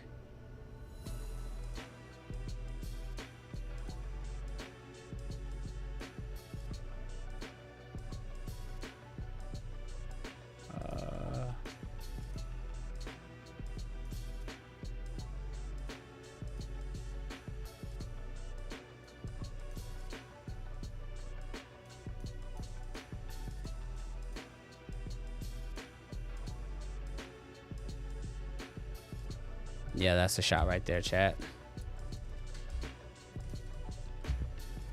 So I do shoot all my drone shots horizontally. And that's just because I have a Mavic 3 and I can't shoot it vertically. So if I could, I would. But I shoot extra wide just for this exact reason. Because I'm about to take this shot and reverse it.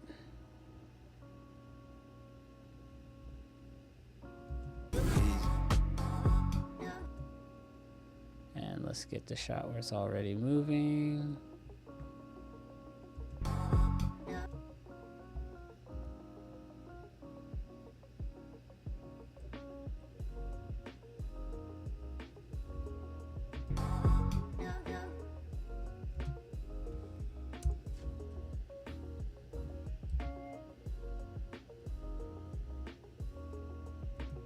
Make it look easy, easy, easy. Sorry, I'm trying to figure. Let me pause the music. Easy. Word on the street is I make it look easy. Oh, you know what it is? This shot's too long. I'm gonna hit off that beat right there. So this is the other thing I do, chat, when I'm editing, is I'll go off of the actual sound, the waveforms, so that way I'm not guessing. Easy.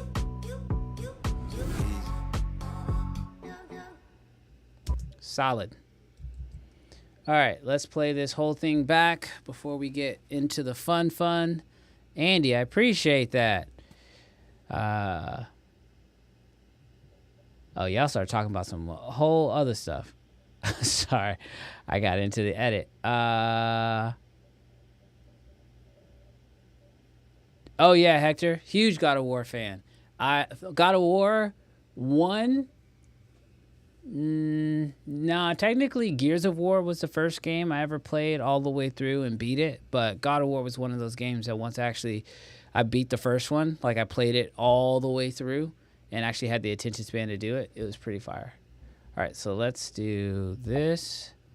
Chat, this is another, like, check this out. Like, this is how I do audio ducking inside of Final Cut. I just literally select the music and then you just click and you drag and you pull it down. So you find what decibel level you want it to be at. And look, you can see it automatically is going to pull back up right here. It's going to be super clean. And then I am going to put some, I've got a easy audio fix. So if I go to custom, I have a quick lav edit because she is wearing a lav. It's like a preset I already made. So This is the 65 Weston in Creston, a brand new master plan community right here in Magnolia where you could literally be the first to buy in this community. Way too easy. Word on the street is I make it look easy. I'm actually smooth, it's far too easy. Word on the streets I make it look easy. Easy, easy, easy, easy. Word on the street is I make it look easy. Too easy. This is Boom. All right, we're looking good. We're looking good. It's not perfect, but we're looking pretty solid right now. I'm pretty happy with what we got. I'm going to add motion blur at the end because it is one of the more processor heavy things. And full transparency, chat, with me live streaming right now, I don't know how my computer's going to handle processing motion blur as well as the stream, because it's actually having to like I don't know what you call it. It's not transcode, but it's having to do something to all my images, all my cameras that are going in. And that looks smooth. Let me double click in here. Let me see if I can show, where is it? Show retime editor. Yeah, there it is. Smooth that out. Boom. All right, so now this is my full timeline. I'm going to go in here and I'm going to say show retime editor so I can see all of my speed ramps. So like what I'm doing is I'm just literally dragging this out, which is just like, just smooths out those. And so instead of it just going from like 200 to 100 really fast, it's just saying, you know, oh shoot, undo that. It's just saying, you know, do that over time. Why won't it do it longer? Oh, okay, because it can only go that far. That's fine. Way too easy. Word on the street is I make it look easy. I'm actually smooth, it's far too easy. Word on the streets I make it look easy. Easy, easy, easy, easy. Word on the street is I make it look easy. Too easy. Okay, so I feel like this shot's way too long and I don't get enough of the actual front of the house. So I'm going to shorten this shot down to make more room for the front of the house. So what we're going to do is we're going to find the music spot. There. So that's where I want this cut to take place. I'm going to put a little marker there just so I can make sure I can continue to see it. Also, I don't know why I have this on the music. Let me turn that off. I don't need to see the time editor on the music. Music's not going to change. But I do need this clip to end sooner. So I'm trimming it now. Boom. And then now I've got more space to pull this shot out. So now I have more room for the beginning of this shot here. I make it look easy. Ooh, terrible. Mistakes. Mistakes were made, chat. Mistakes were made. I shouldn't have pulled from the beginning. I need to pull from the backside. There we go.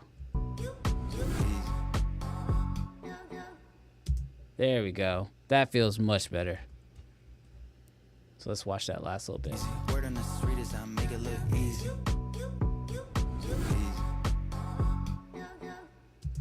Bet. And the next thing I like to do with Reels is I like to leave people really wanting more. So I like to keep it, you know, I'm not trying to show off the whole house and make it super easy for you to see all the details. That's why you need to call the realtor. So that's the one thing I try to do.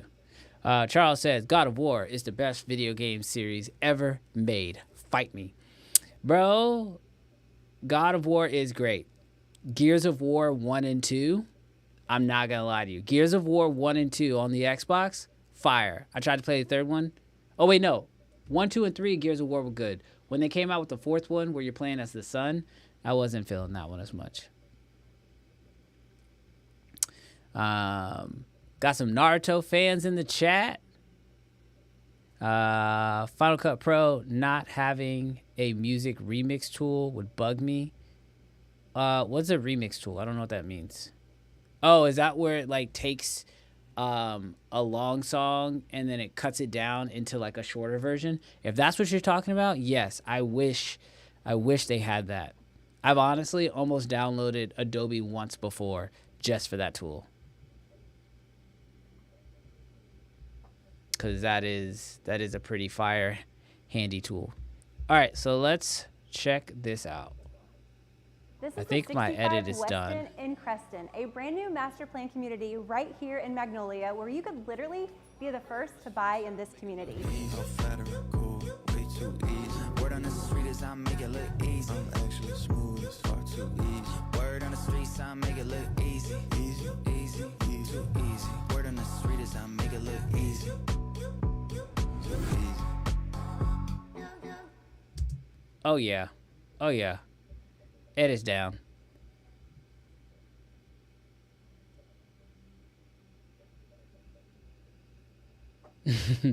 Yeah, you're right, Charles. You are right. Yeah, good point. Good point. Charles, you got it. You got me on that one. All right, so now that the hard part, I mean, it's not really hard, but the home tour part is finished, let's get some music on. And let's get ready to start knocking out this hook. This is the 65 Weston in Creston, a All right, so that's what we're gonna hit on. This is the 65 65 Weston in Creston. All right, so what I'm gonna do is we're gonna pull in some text real quick. This is the 65. This is the 65. This is the 6. This is the 65 West. All right, bet. 65. And we gonna scale this up. So chat, this is something else I have in here. So I have a overlay, and so I'll do a Reels overlay.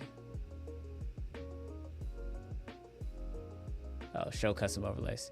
All right, so this is my Instagram Reels overlay. So this lets me see the safe area for actually like posting in here. So I just want to make sure that my text 65 isn't too big where it falls outside of those little safe zones.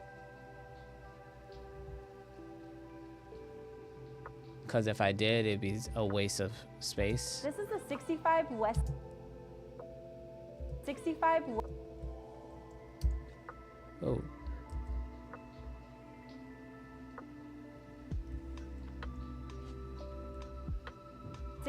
West. I'm gonna pull this out.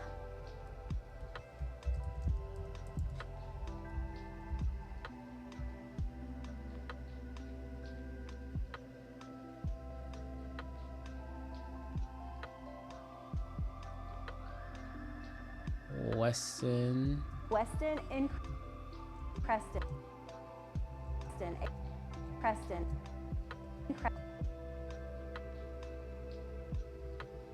So I add captions in underneath her using the Captions app.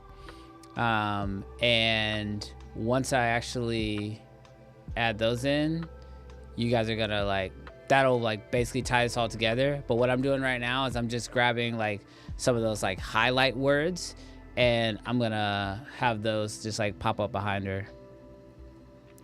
Gary says, did anyone watch Sinners yet? So Gary, I had all plans to go see it on Saturday, and then life did what life did, but I am going tomorrow to see it. Actually, I'll be going during the daytime. So I'm gonna go catch a show while the kids are in school, and it's one of the reasons why I'm trying to knock out so much of this work right now. In Creston, Crestin? I think that's what it is. Creston. Let me look it up.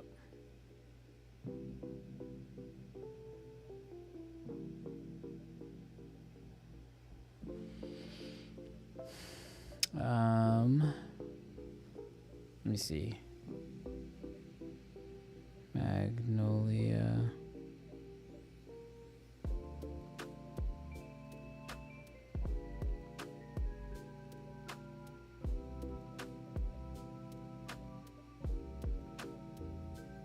Sorry, I'm trying to see how I spell this.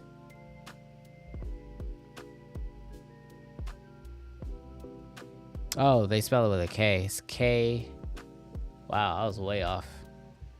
Kresston. And this is why you got to double check your spelling, folks.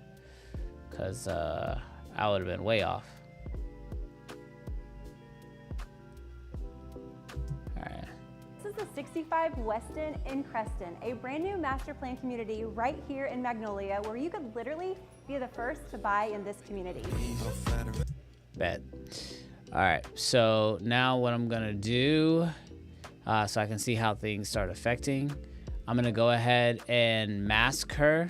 And so I'll show you guys how you can actually do that here inside of Final Cut. It's so easy. It's borderline criminal, but I think it'll probably be smarter if I go ahead and just do some quick grading on her.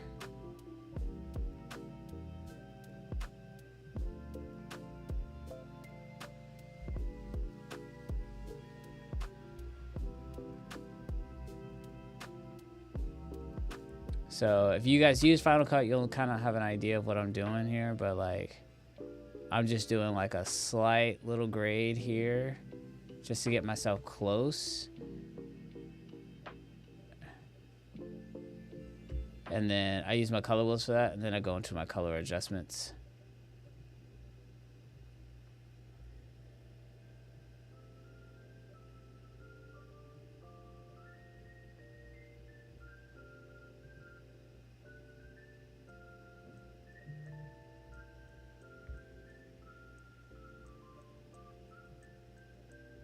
Lift my shadows, but drop my black point so I have a little bit of contrast. Increase the brightness because this client definitely loves things brighter, but I like to keep the contrast high. And we can let those highlights play a little bit. It's feeling a little warm, so let's pull some of that warmth out.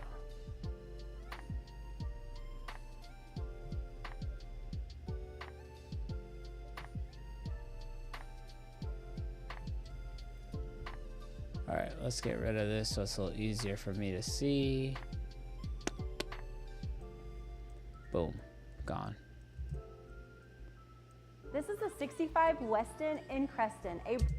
All right, that's looking pretty good. Now the last thing I'm gonna do, because like I told y'all, this is a quick and easy job that I pull off. This is taking me way longer to do because I'm live streaming, but we're getting there. Just ever so slightly touch up those skin tones. Here's something else I'll do. I'll actually like crop my image down to like just the face.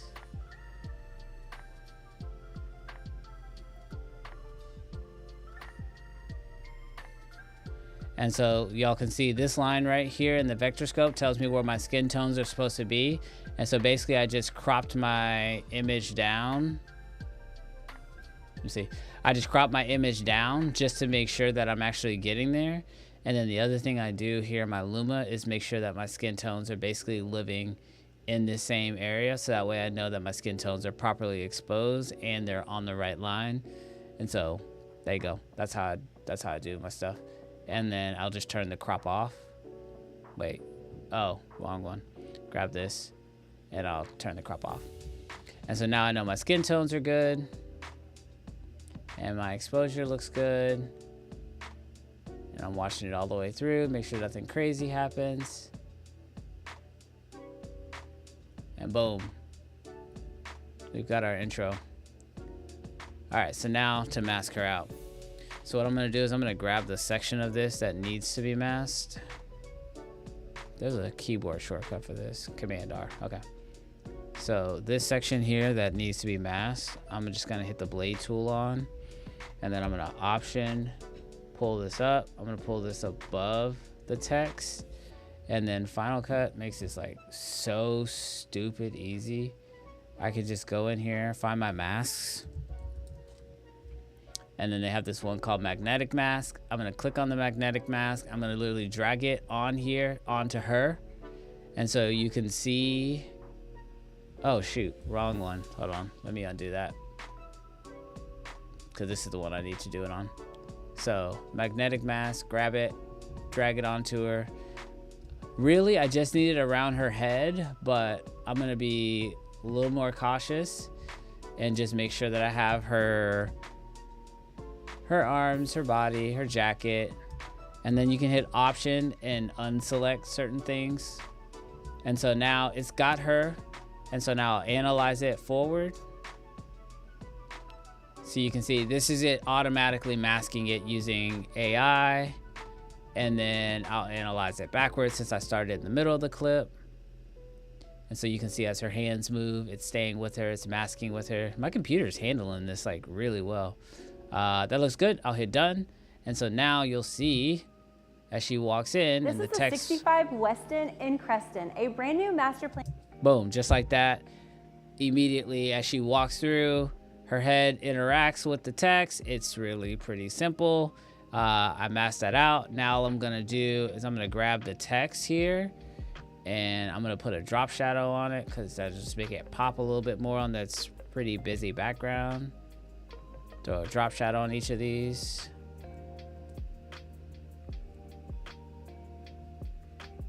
Bow. This is the And 65 Weston in Creston, a brand new master plan community right here in Magnolia where you could literally be the first to buy in this community. Boom. That looks great. Oh damn. There's a lot of questions coming in here. Let's see. Yeah, Gary says she's going this week to see Sinners. Logan says Sinners was amazing. I'm going back to watch it in 70 millimeter. Yeah, we're gonna go see it in full IMAX. Not the 15 proof, because I think the closest one to us is Dallas. I really wish I could go out there and catch it though. Yeah, Cam was all over it, so it must be pretty sick.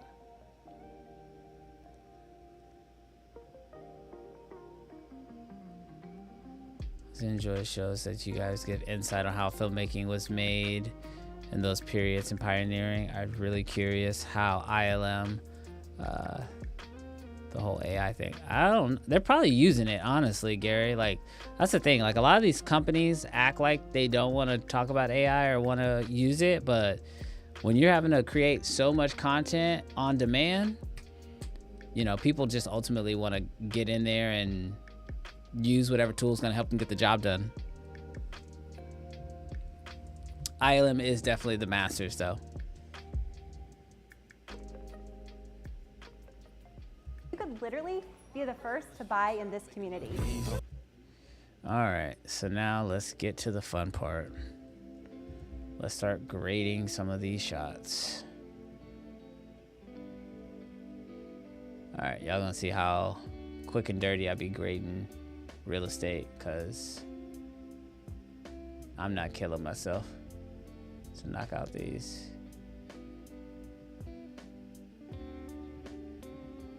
Boom, color adjustment. First things first, let's bring that up. Bring up the shadows. Drop some of the black points. Increase the brightness. I think overall exposure needs to come up a bit. Definitely could use a bit more contrast.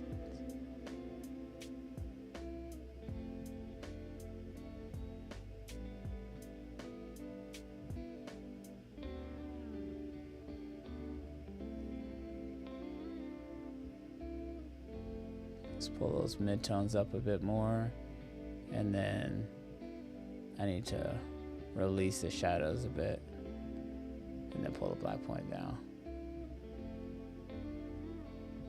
Boom, so now we got a nice bright house. Looking pretty good there. So I'm gonna copy that And then we're gonna apply that to the next clip.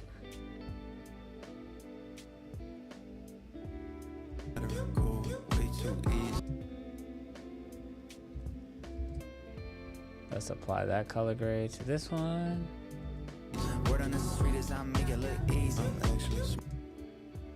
Bet, yeah, this should work for just about this clip. And then we'll see how it works for these two.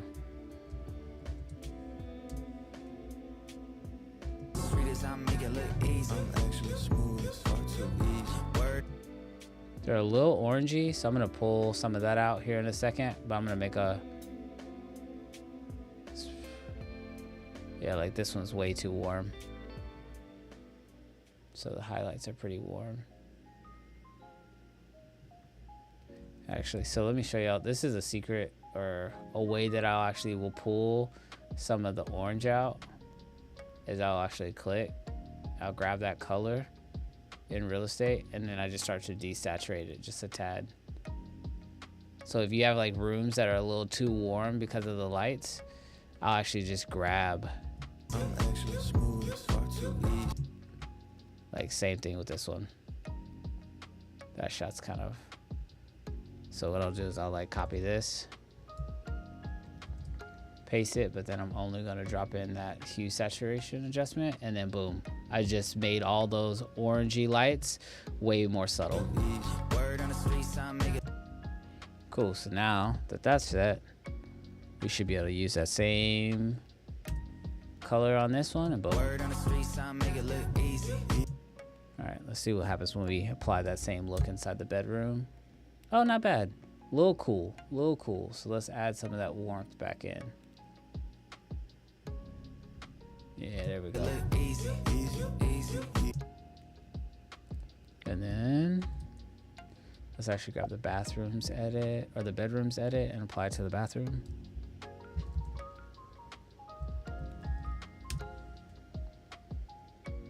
Oh yeah. Oh yeah, we're almost done here. Bathrooms all the same.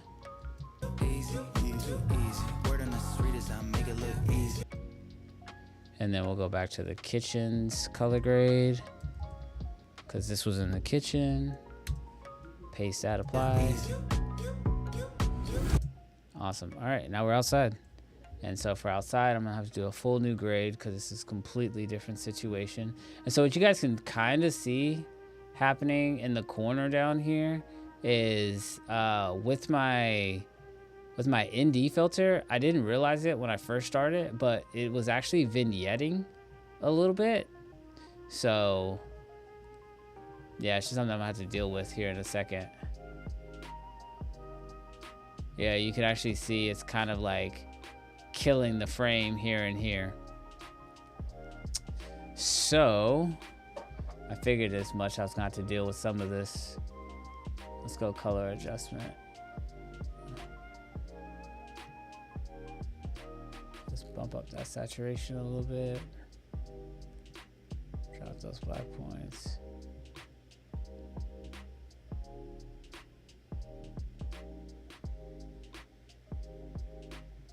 And so what I'm gonna do next is I'm gonna go into my hue and saturation curve.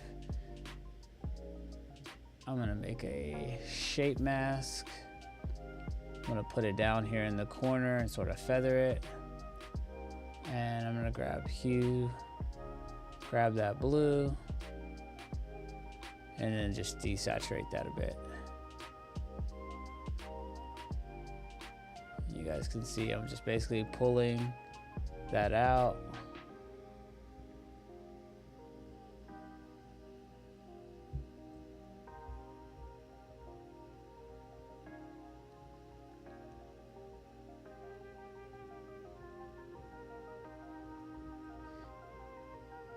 Internal NDs has entered the chat. Logan, you ain't lied.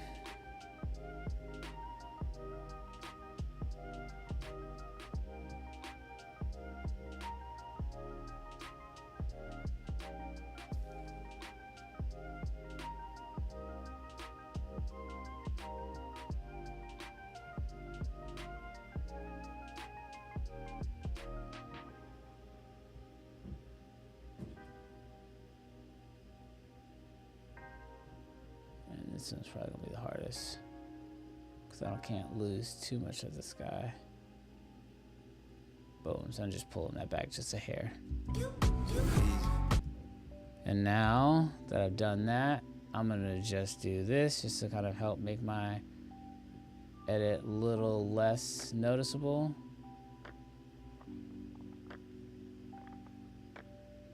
We'll go into about 135%. That should look good.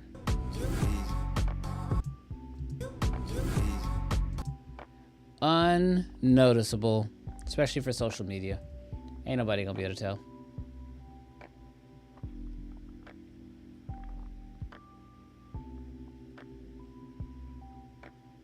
Stretch this out.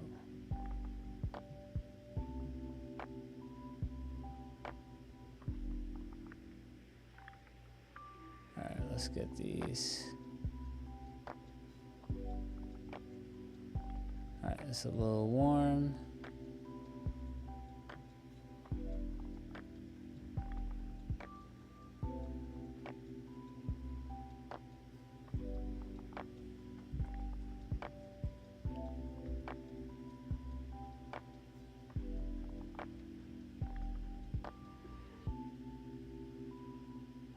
Let's get those blues up.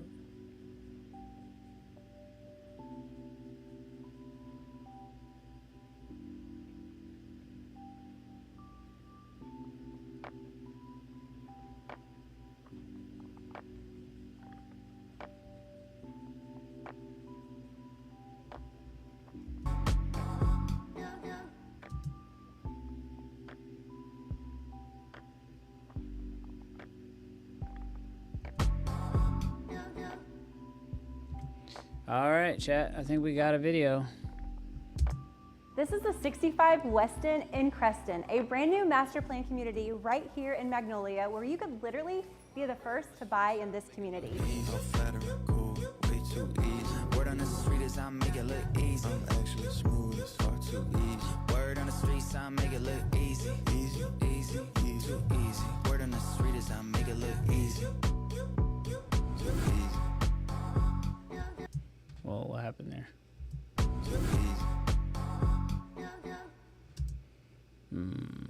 Can we get, let's see if we can get this started on. I think I want to skip ahead like 2 frames. So that way the camera's already moving. Yeah, that's better. Oh yeah. Oh yeah, we cooking. All right, now I'll be honest with y'all. This has taken me almost 2 hours to do. I guess I was talking for like the first 45. So it's taking me like an hour and 15 minutes. This reel normally would take me about 30 to 45 minutes if I wasn't like trying to narrate everything I was doing. And also doing this with on stream. But so you can knock out these like real estate shoots like pretty easily. Cause like the hardest part I find is like finding the music. Once I find the music, I'm good. Like it's easy at that point. All right, now for the fun part, let's see how well my computer handles some motion blur. All right, moderate motion blur 3.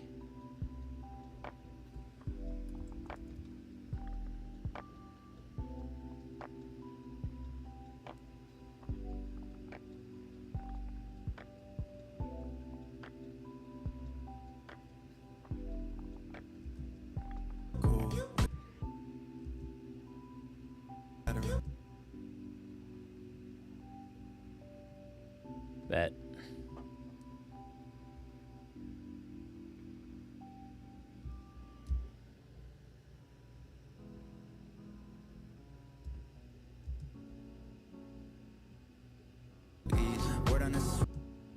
Ooh, chat. Y'all see this? Y'all see the beach ball popping up?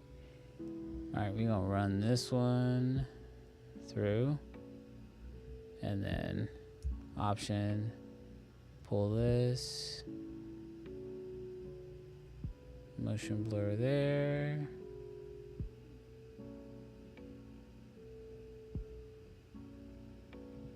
We'll grab motion blur.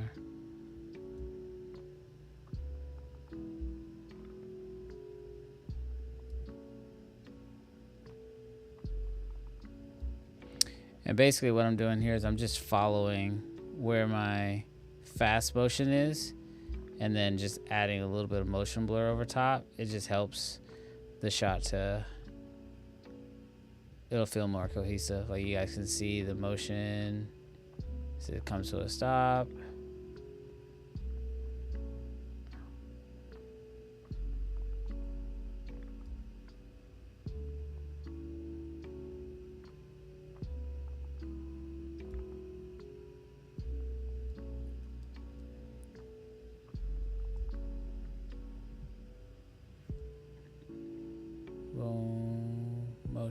Motion to the outside of the house, down to regular speed, and then motion blur. Boom. All right, chat, let's see. This is the big test. Let's go ahead and render it and see if it works. Hopefully y'all can see it. If y'all can't see it, then I'll export it out and then let y'all check it out.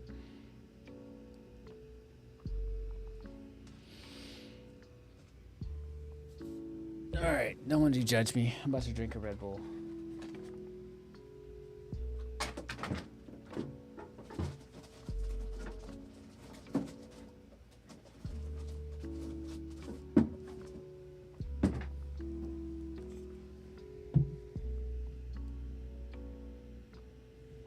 All right, yeah, it is taking longer to render. This normally doesn't take this long to render, but I guess because I'm streaming at the same time, it's happening.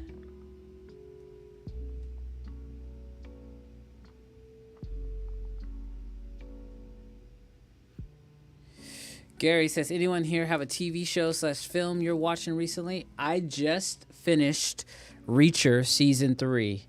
So good.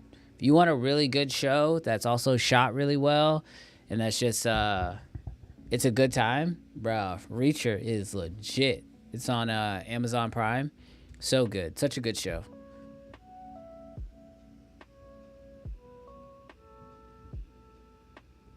All right, we're done. All right, chat, let's see if this plays. I'm going to pause the music, and we're going to see if this will work. Here we go.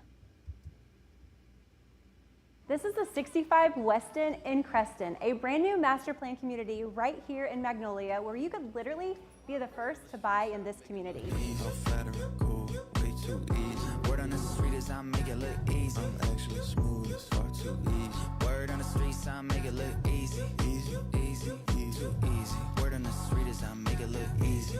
Too easy. Okay, so almost all of them worked, minus the last one. So that's pretty legit. Okay, my computer struggled on those last one, but bro, that's fire. Plan community right here in Magnolia, where you could literally there's one that I didn't like. That shot. I feel like that shot we need to make that shot a little bit faster. It just felt like it slowed down the video. So I'm gonna do that, and then I'm gonna just, if you have a shot that's like feeling kind of slow, just double speed it and see if that doesn't fix it, because it'll still feel natural. Yeah, that felt so much better.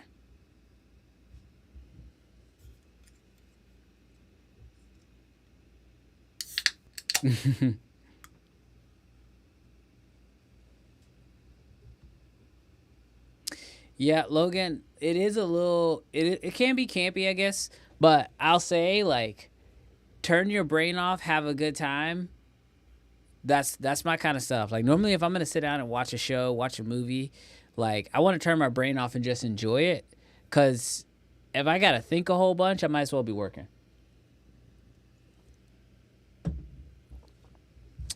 The big guy. No, yeah, Reacher is legit.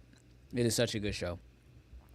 All right, chat. Well, that's basically the gist of it. That's the whole edit there. So this is the 65 Weston in Creston, a brand new master plan community right here in Magnolia where you could literally be the first to buy in this community. Way too easy. Word on the street is I make it look easy. I'm actually smooth, it's far too easy. Word on the streets I make it look easy. Easy, easy, easy, too easy. Word on the street is I make it look easy.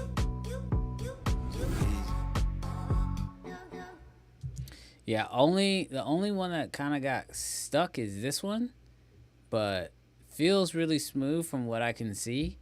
I'm happy with the way this reel turned out. So what I'm gonna do now is, maybe I could drop the 65 a little bit more behind her, just so it's like more pronounced that it's that there's a mask going on.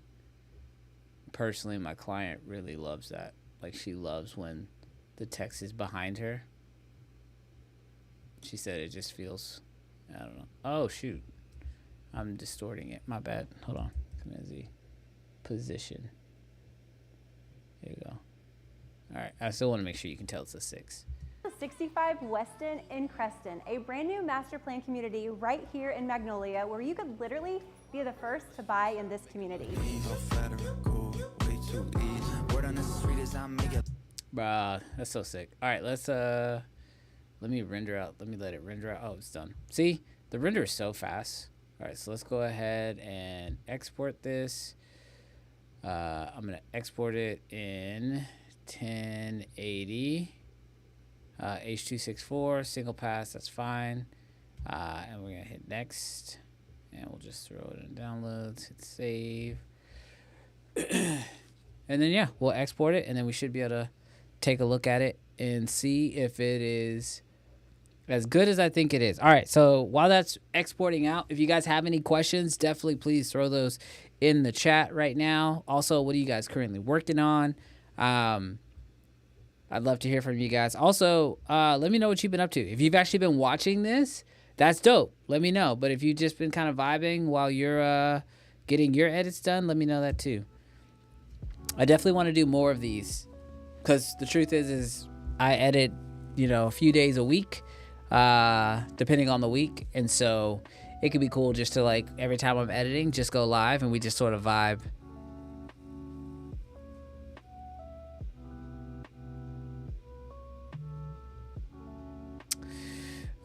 Will says, been editing real estate videos the whole time.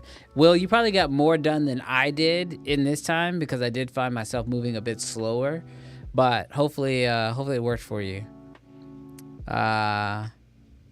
Vinny says, joined just now. Well, welcome, man. I just finished editing this entire real estate video in real time live for you guys. So hopefully that was helpful. I hope you found some value in how I actually approach the edits. Dude, I need to figure out how to cut this whole thing down into a little editing course. Because this was actually, there's a lot in here. Hector says, thank you. I learned a lot. Good. Will says, definitely was a vibe. Well, dude, I appreciate that. It's almost 1 o'clock. Jarrell is actually headed over here to the studio. He's going to be here in probably about 15 minutes. Let me make sure he's on his way. So coming at 1 question mark. But yeah, it's Jarrell's coming over here. We got to take some photos. We updated some of the branding around thumbnails and the channel and stuff like that. So we're going to be taking some additional photos to, like, fix the branding, trying to make it a little bit better. But yeah, if you guys have any last minute questions, I'll probably stay on stream for about another 15 minutes just to answer questions.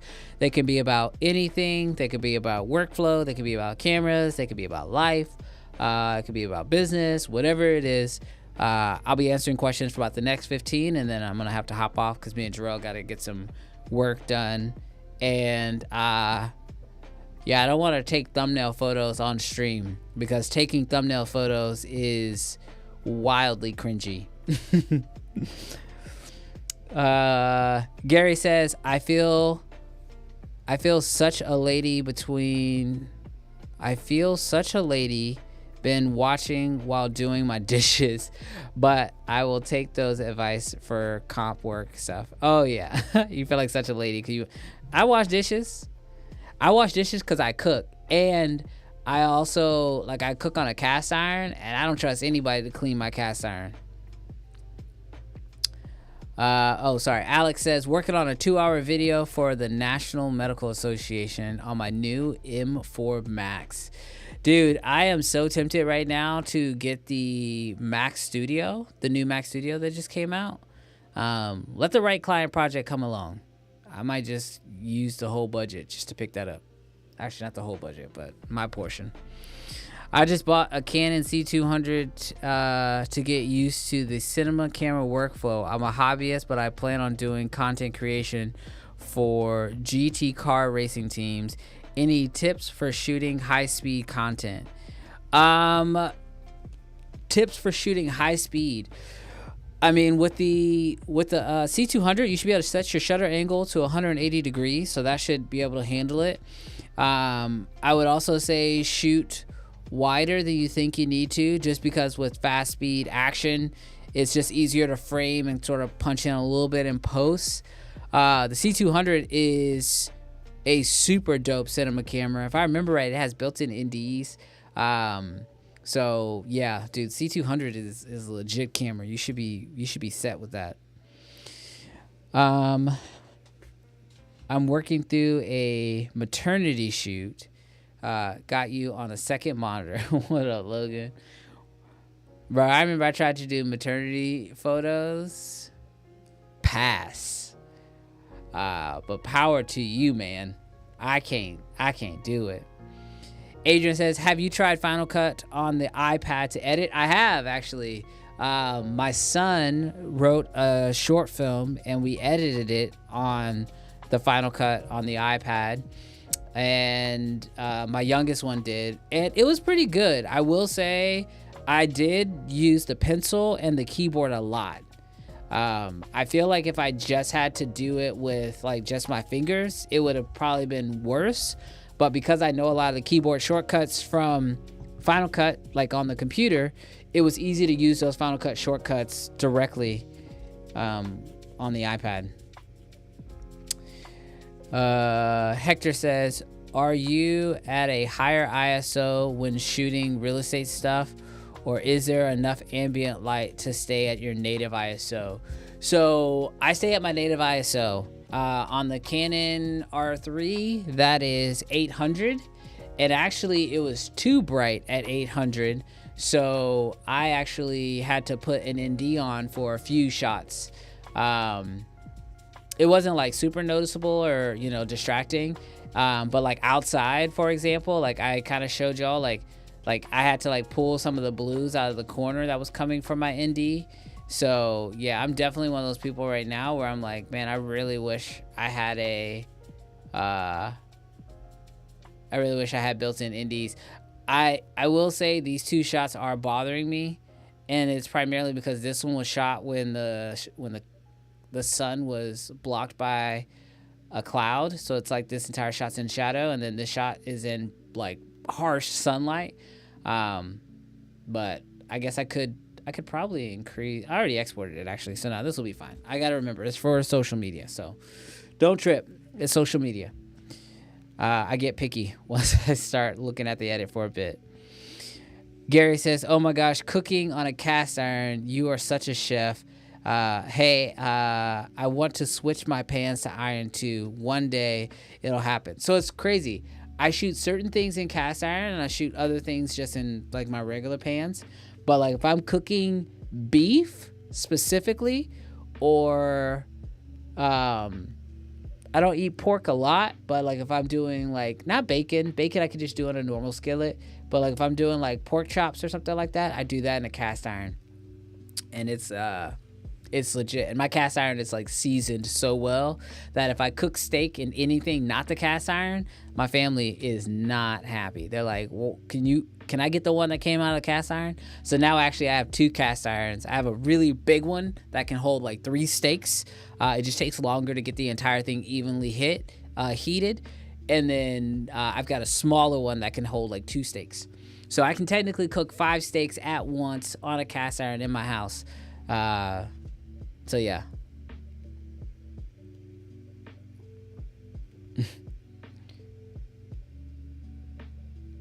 Hector says, got it. Do you clip your highlights in the windows and whatnot? So actually, I work kind of backwards when I'm setting my exposure. I try not to clip the windows. You can see like in this shot here, they'll be close, but like I'll try to actually expose for the windows. And then that way, because I know with the R3, I can pull a lot back in the shadows. And so you can see like I still have all this detail here in the windows. And so I try my best not to blow out my windows, like even on this shot here. This is why dynamic range is so important on like cameras that you use for real estate. Because like if those were just giant white boxes, it would also bleed everywhere else. So it would just be so distracting. So yeah, so when I'm setting my exposure, I'm kind of setting it based off the windows. So that way you can see out of it, unless it affects the skin tones of like a subject. So like in this case, like you can see like those windows are a little blown, but it's because like you're not really seeing them for the majority of the shot. You're just kind of seeing them like sparse in the background. So it's not as important to be able to see out that window. But when I actually start shooting the house, I'm making sure I'm setting my exposure based off of those windows, because I want to be able to see outside those windows on every single shot. But like, unless there's like a beautiful city or something, you don't need to see a whole lot. You just need to see enough so it's not distracting.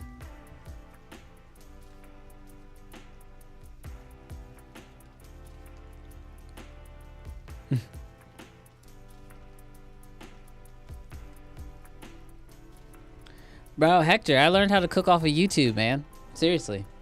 It saves a lot of money too.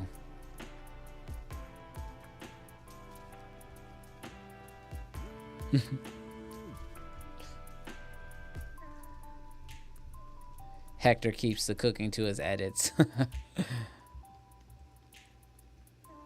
Yeah, no, dude, I love cooking. It's I haven't done it in a while, but like there'd be times where I would just hop on YouTube, find some random recipe, and just like on a Sunday, like in the middle of the day, I would just get on and just walk in the kitchen and try something new. I did the same thing this year for Thanksgiving. I made like a specialty macaroni and cheese, and man, it turned out really good.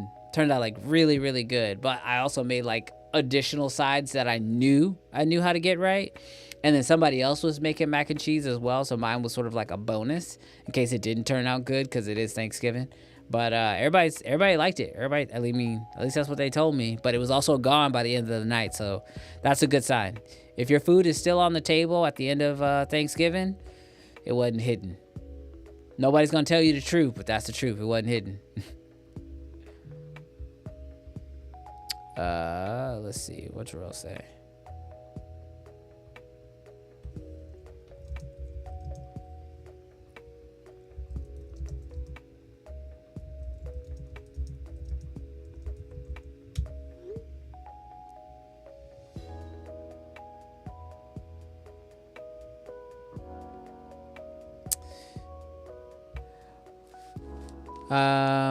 Adrian says, when does it make sense to have a studio like yours to do work instead of working at home? So for me, it was just a space thing. I've got 2 boys and they needed their own room, and I couldn't do all the lighting and gear and everything that I wanted to at our current house. So it was a space issue. I just wanted more space, and it was cheaper for me to find this office space, which is like literally right next to my house. My house is like less than 5 minutes away from here. My last studio space was like 30 minutes away, and that sucked. I never wanted to go into the studio. Or if I was like at home and I wanted to make something really quick, it was so far away to get to my office that I just ended up not doing it. So I think being as close to your studio is the best solution. We are thinking about getting a new house soon. And so one of the things that we're looking at when we're, starting to look at houses and whatnot is I would like my office or studio to still be on the same property, but I kind of want my office to be detached, so underneath a different roof for a lot of reasons, taxes, businesses, but also I'm far enough away from like my family where if it's like they need something, they can like, they're normally going to be okay at their house by themselves. But if I'm in the same house, the chances of them like one of the kids like calling me like, Dad, can you help me with blah, blah, blah, blah, blah. If I'm underneath the same roof, that's going to happen. But if I'm not under the same roof, that happens a lot less. So my next house, I want to take my studio back onto the same property, but just underneath a secondary roof. Studios can be honestly like stressful, especially if you try to overextend yourself. On my first studio, I overextended myself. I got more space than I really needed. It cost a little bit more.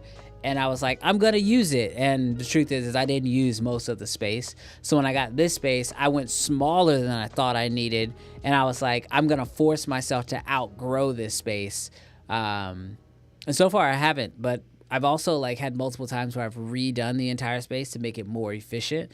And that's like turning, like this used to just be a gear closet. I turned this into a little office space. So like you get a little bit more creative when you're like forced and constrained.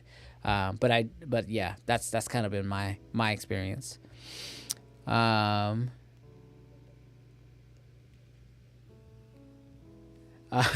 Gary says, when Brandon was talking about shooting things, I was like, with what lens is he cooking? If you can find one with a bonus room or a detached apartment thing above a garage, that would be sick. So what I want is like a fully detached garage. We actually had this one house in mind. It was like perfect. It was like a 4-bedroom house. And in the back, there was like a detached it was a 2-car detached garage with an upstairs area.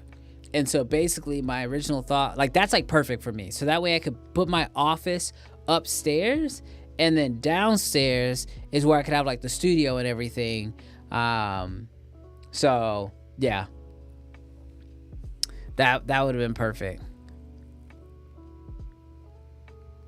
Yeah, of course. I'll do a studio build out. I mean, I've done a few studio tours.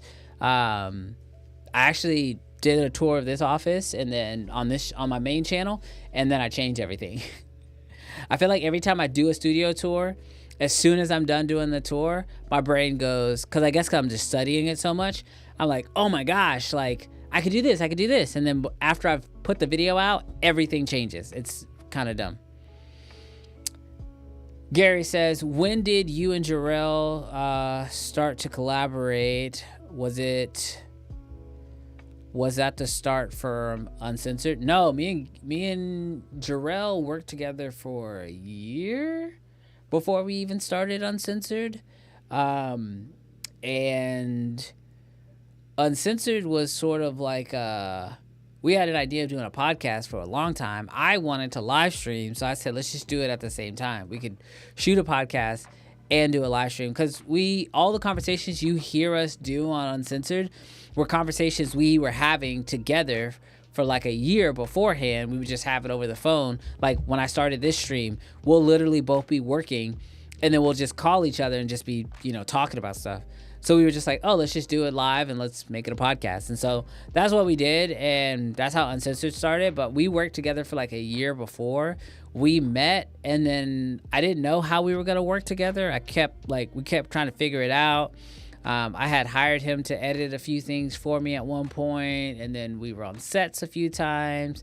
But coming together to do Uncensored has definitely been like awesome. Just Freshly, you must have just showed up. Yeah, I use Final Cut to edit my real estate stuff. I use DaVinci too, but I'm just better in Final Cut. So when it comes to like speed ramps and all this stuff, if you would have got here, you would have saw I knocked out this edit fairly quickly, even for being on live.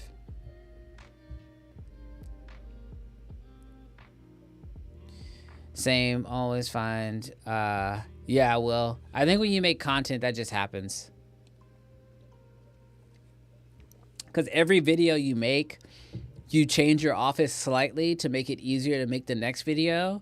And then like you do that every single video, that by the time you've done 10 videos, everything in your office is like changed.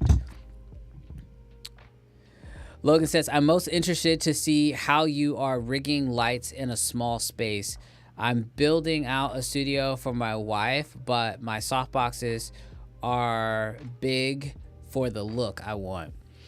Amaran makes some really good lights. Obviously, I use all Amaran lights for the studio. I have a few 60Xs, a couple the 22Xs.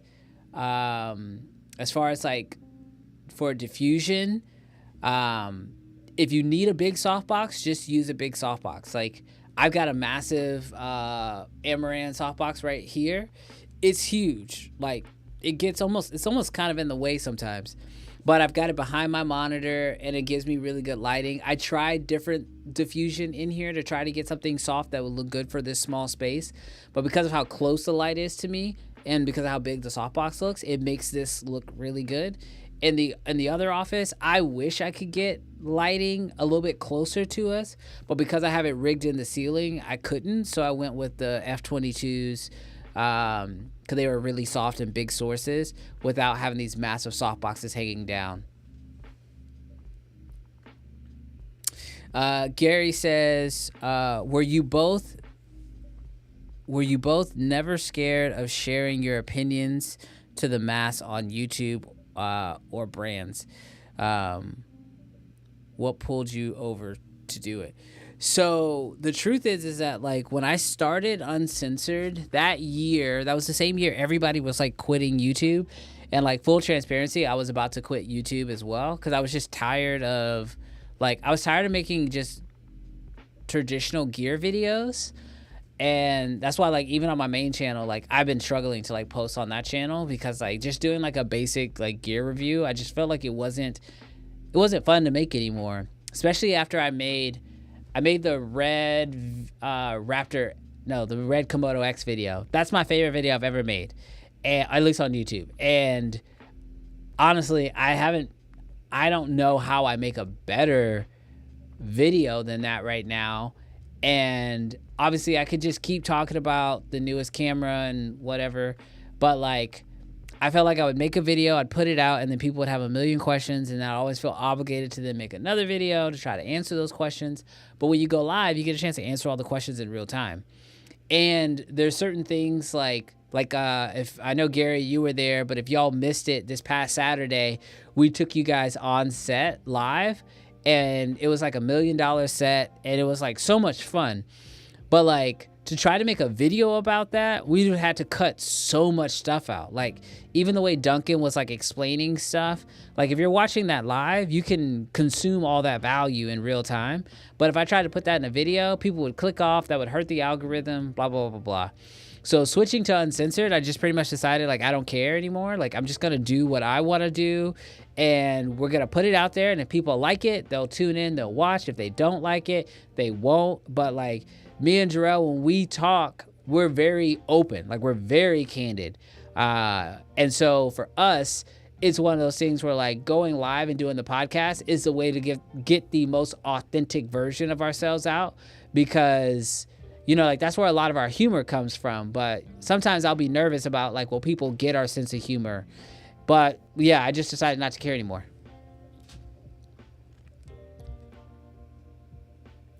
Charles said, maybe I missed it, but are you using Final Cut's motion blur, or is it a plugin?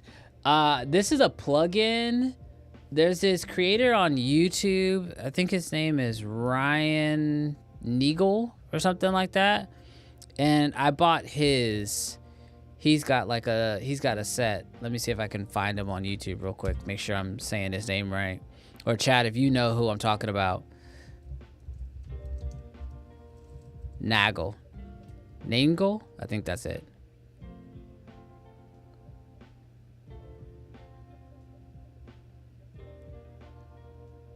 Yeah, this guy makes a lot of Final Cut tutorials, and he has a lot of plugins, so y'all should definitely go check him out. I just shared his channel in the chat. Kirk says the onset lives are game changers. Find your niche and run with it. Kudos to you and Jarrell. Thank you, man. Yeah, we're just trying to do different things. You know, keep it cool.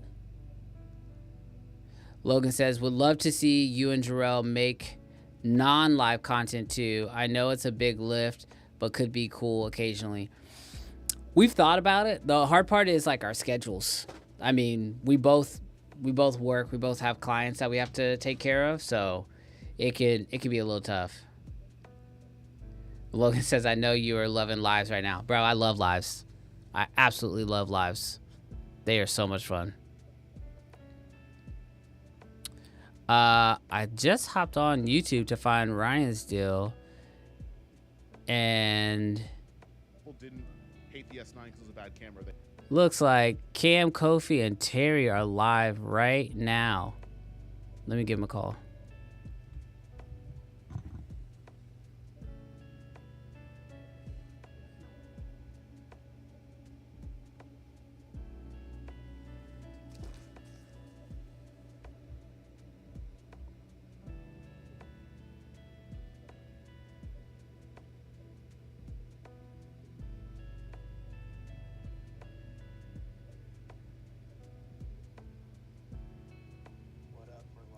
I know you're live. I see y'all. Hey, I'm live right now too. I'm about to send my whole audience over to y'all. So I'm gonna test something. Tell Kofi live to answer his phone because I'm gonna call him. All right, bye. All right, chat. We're gonna try that thing. We did it with Mr. Camera Junkie a little while ago, where we like rated another stream. So I'm gonna try to see if we can't do that again. Let's see if we can make it happen.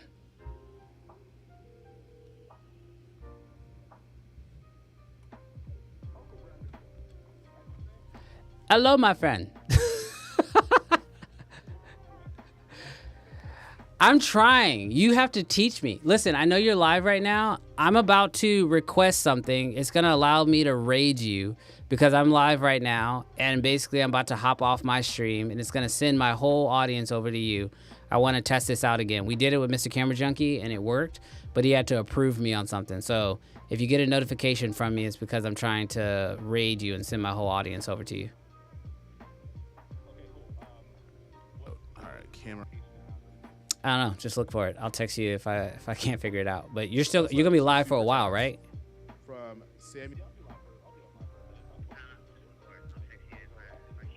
Okay, bet. Yeah, I'll be on. It's so wild. I'm watching you talk to me live while I'm listening to you live, and I'm also live at the same time. It's wild. Anyways, bro. It's so wild. I'm watching you talk to me live while I'm Oh wait, I'm gonna pull you. Oh, actually, I'm not gonna do that. All right, I will. I'm gonna send my audience to you here in just a bit. Y'all enjoy the stream. I'll hop in just a second. Hey, big shout out to Brandon. Later. Uncensored. All right, chat. We're about to go raid. Blazing right now. We're about to go raid Cam's stream, or actually, it's Kofi's stream. We're gonna go raid Kofi's stream here in just a second. So let's go. Let's see if we can't do this together. Let's raid this man.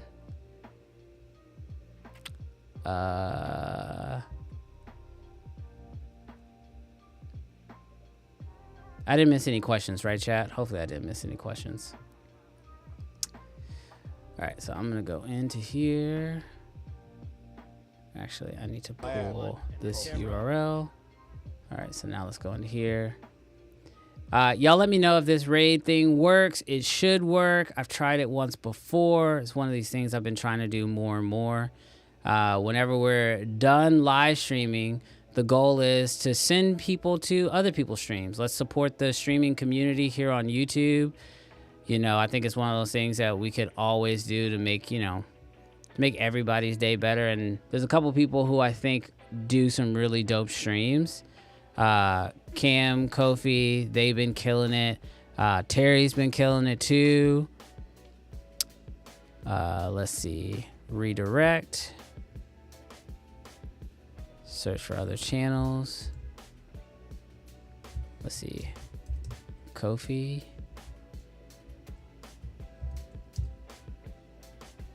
How do you spell Kofi's last name?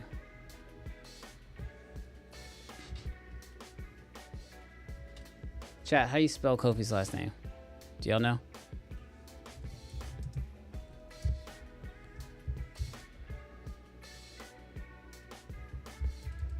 Bet. Let's grab that.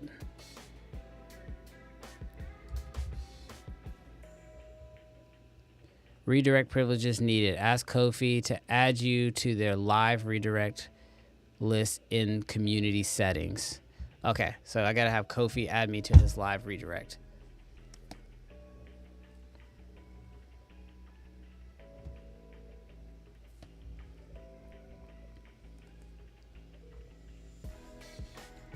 All right, you need to go into your community settings and add me to your live redirect.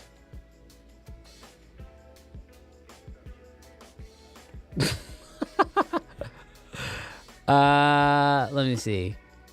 So you should be able to. So.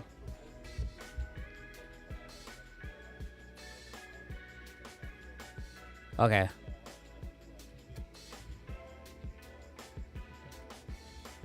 Okay, bet. Let me see if I can figure out how to do it real quick. What's that? What?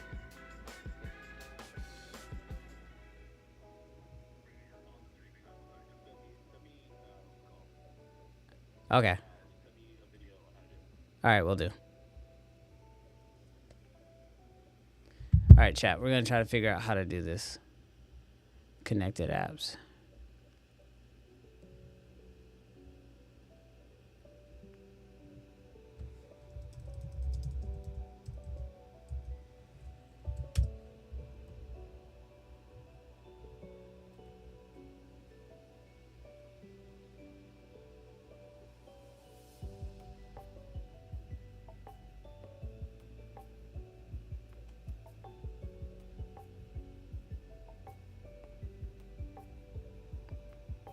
All right, chat.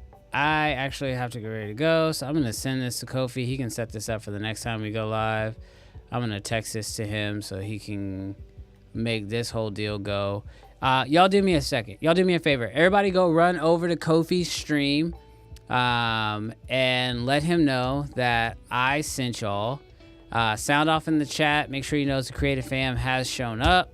Make sure that he knows it, what's going down. I'm going to grab the link to his stream right now, and then I'll just throw that into my deal, so that way you guys can all head over there right now. But go to Kofi's stream.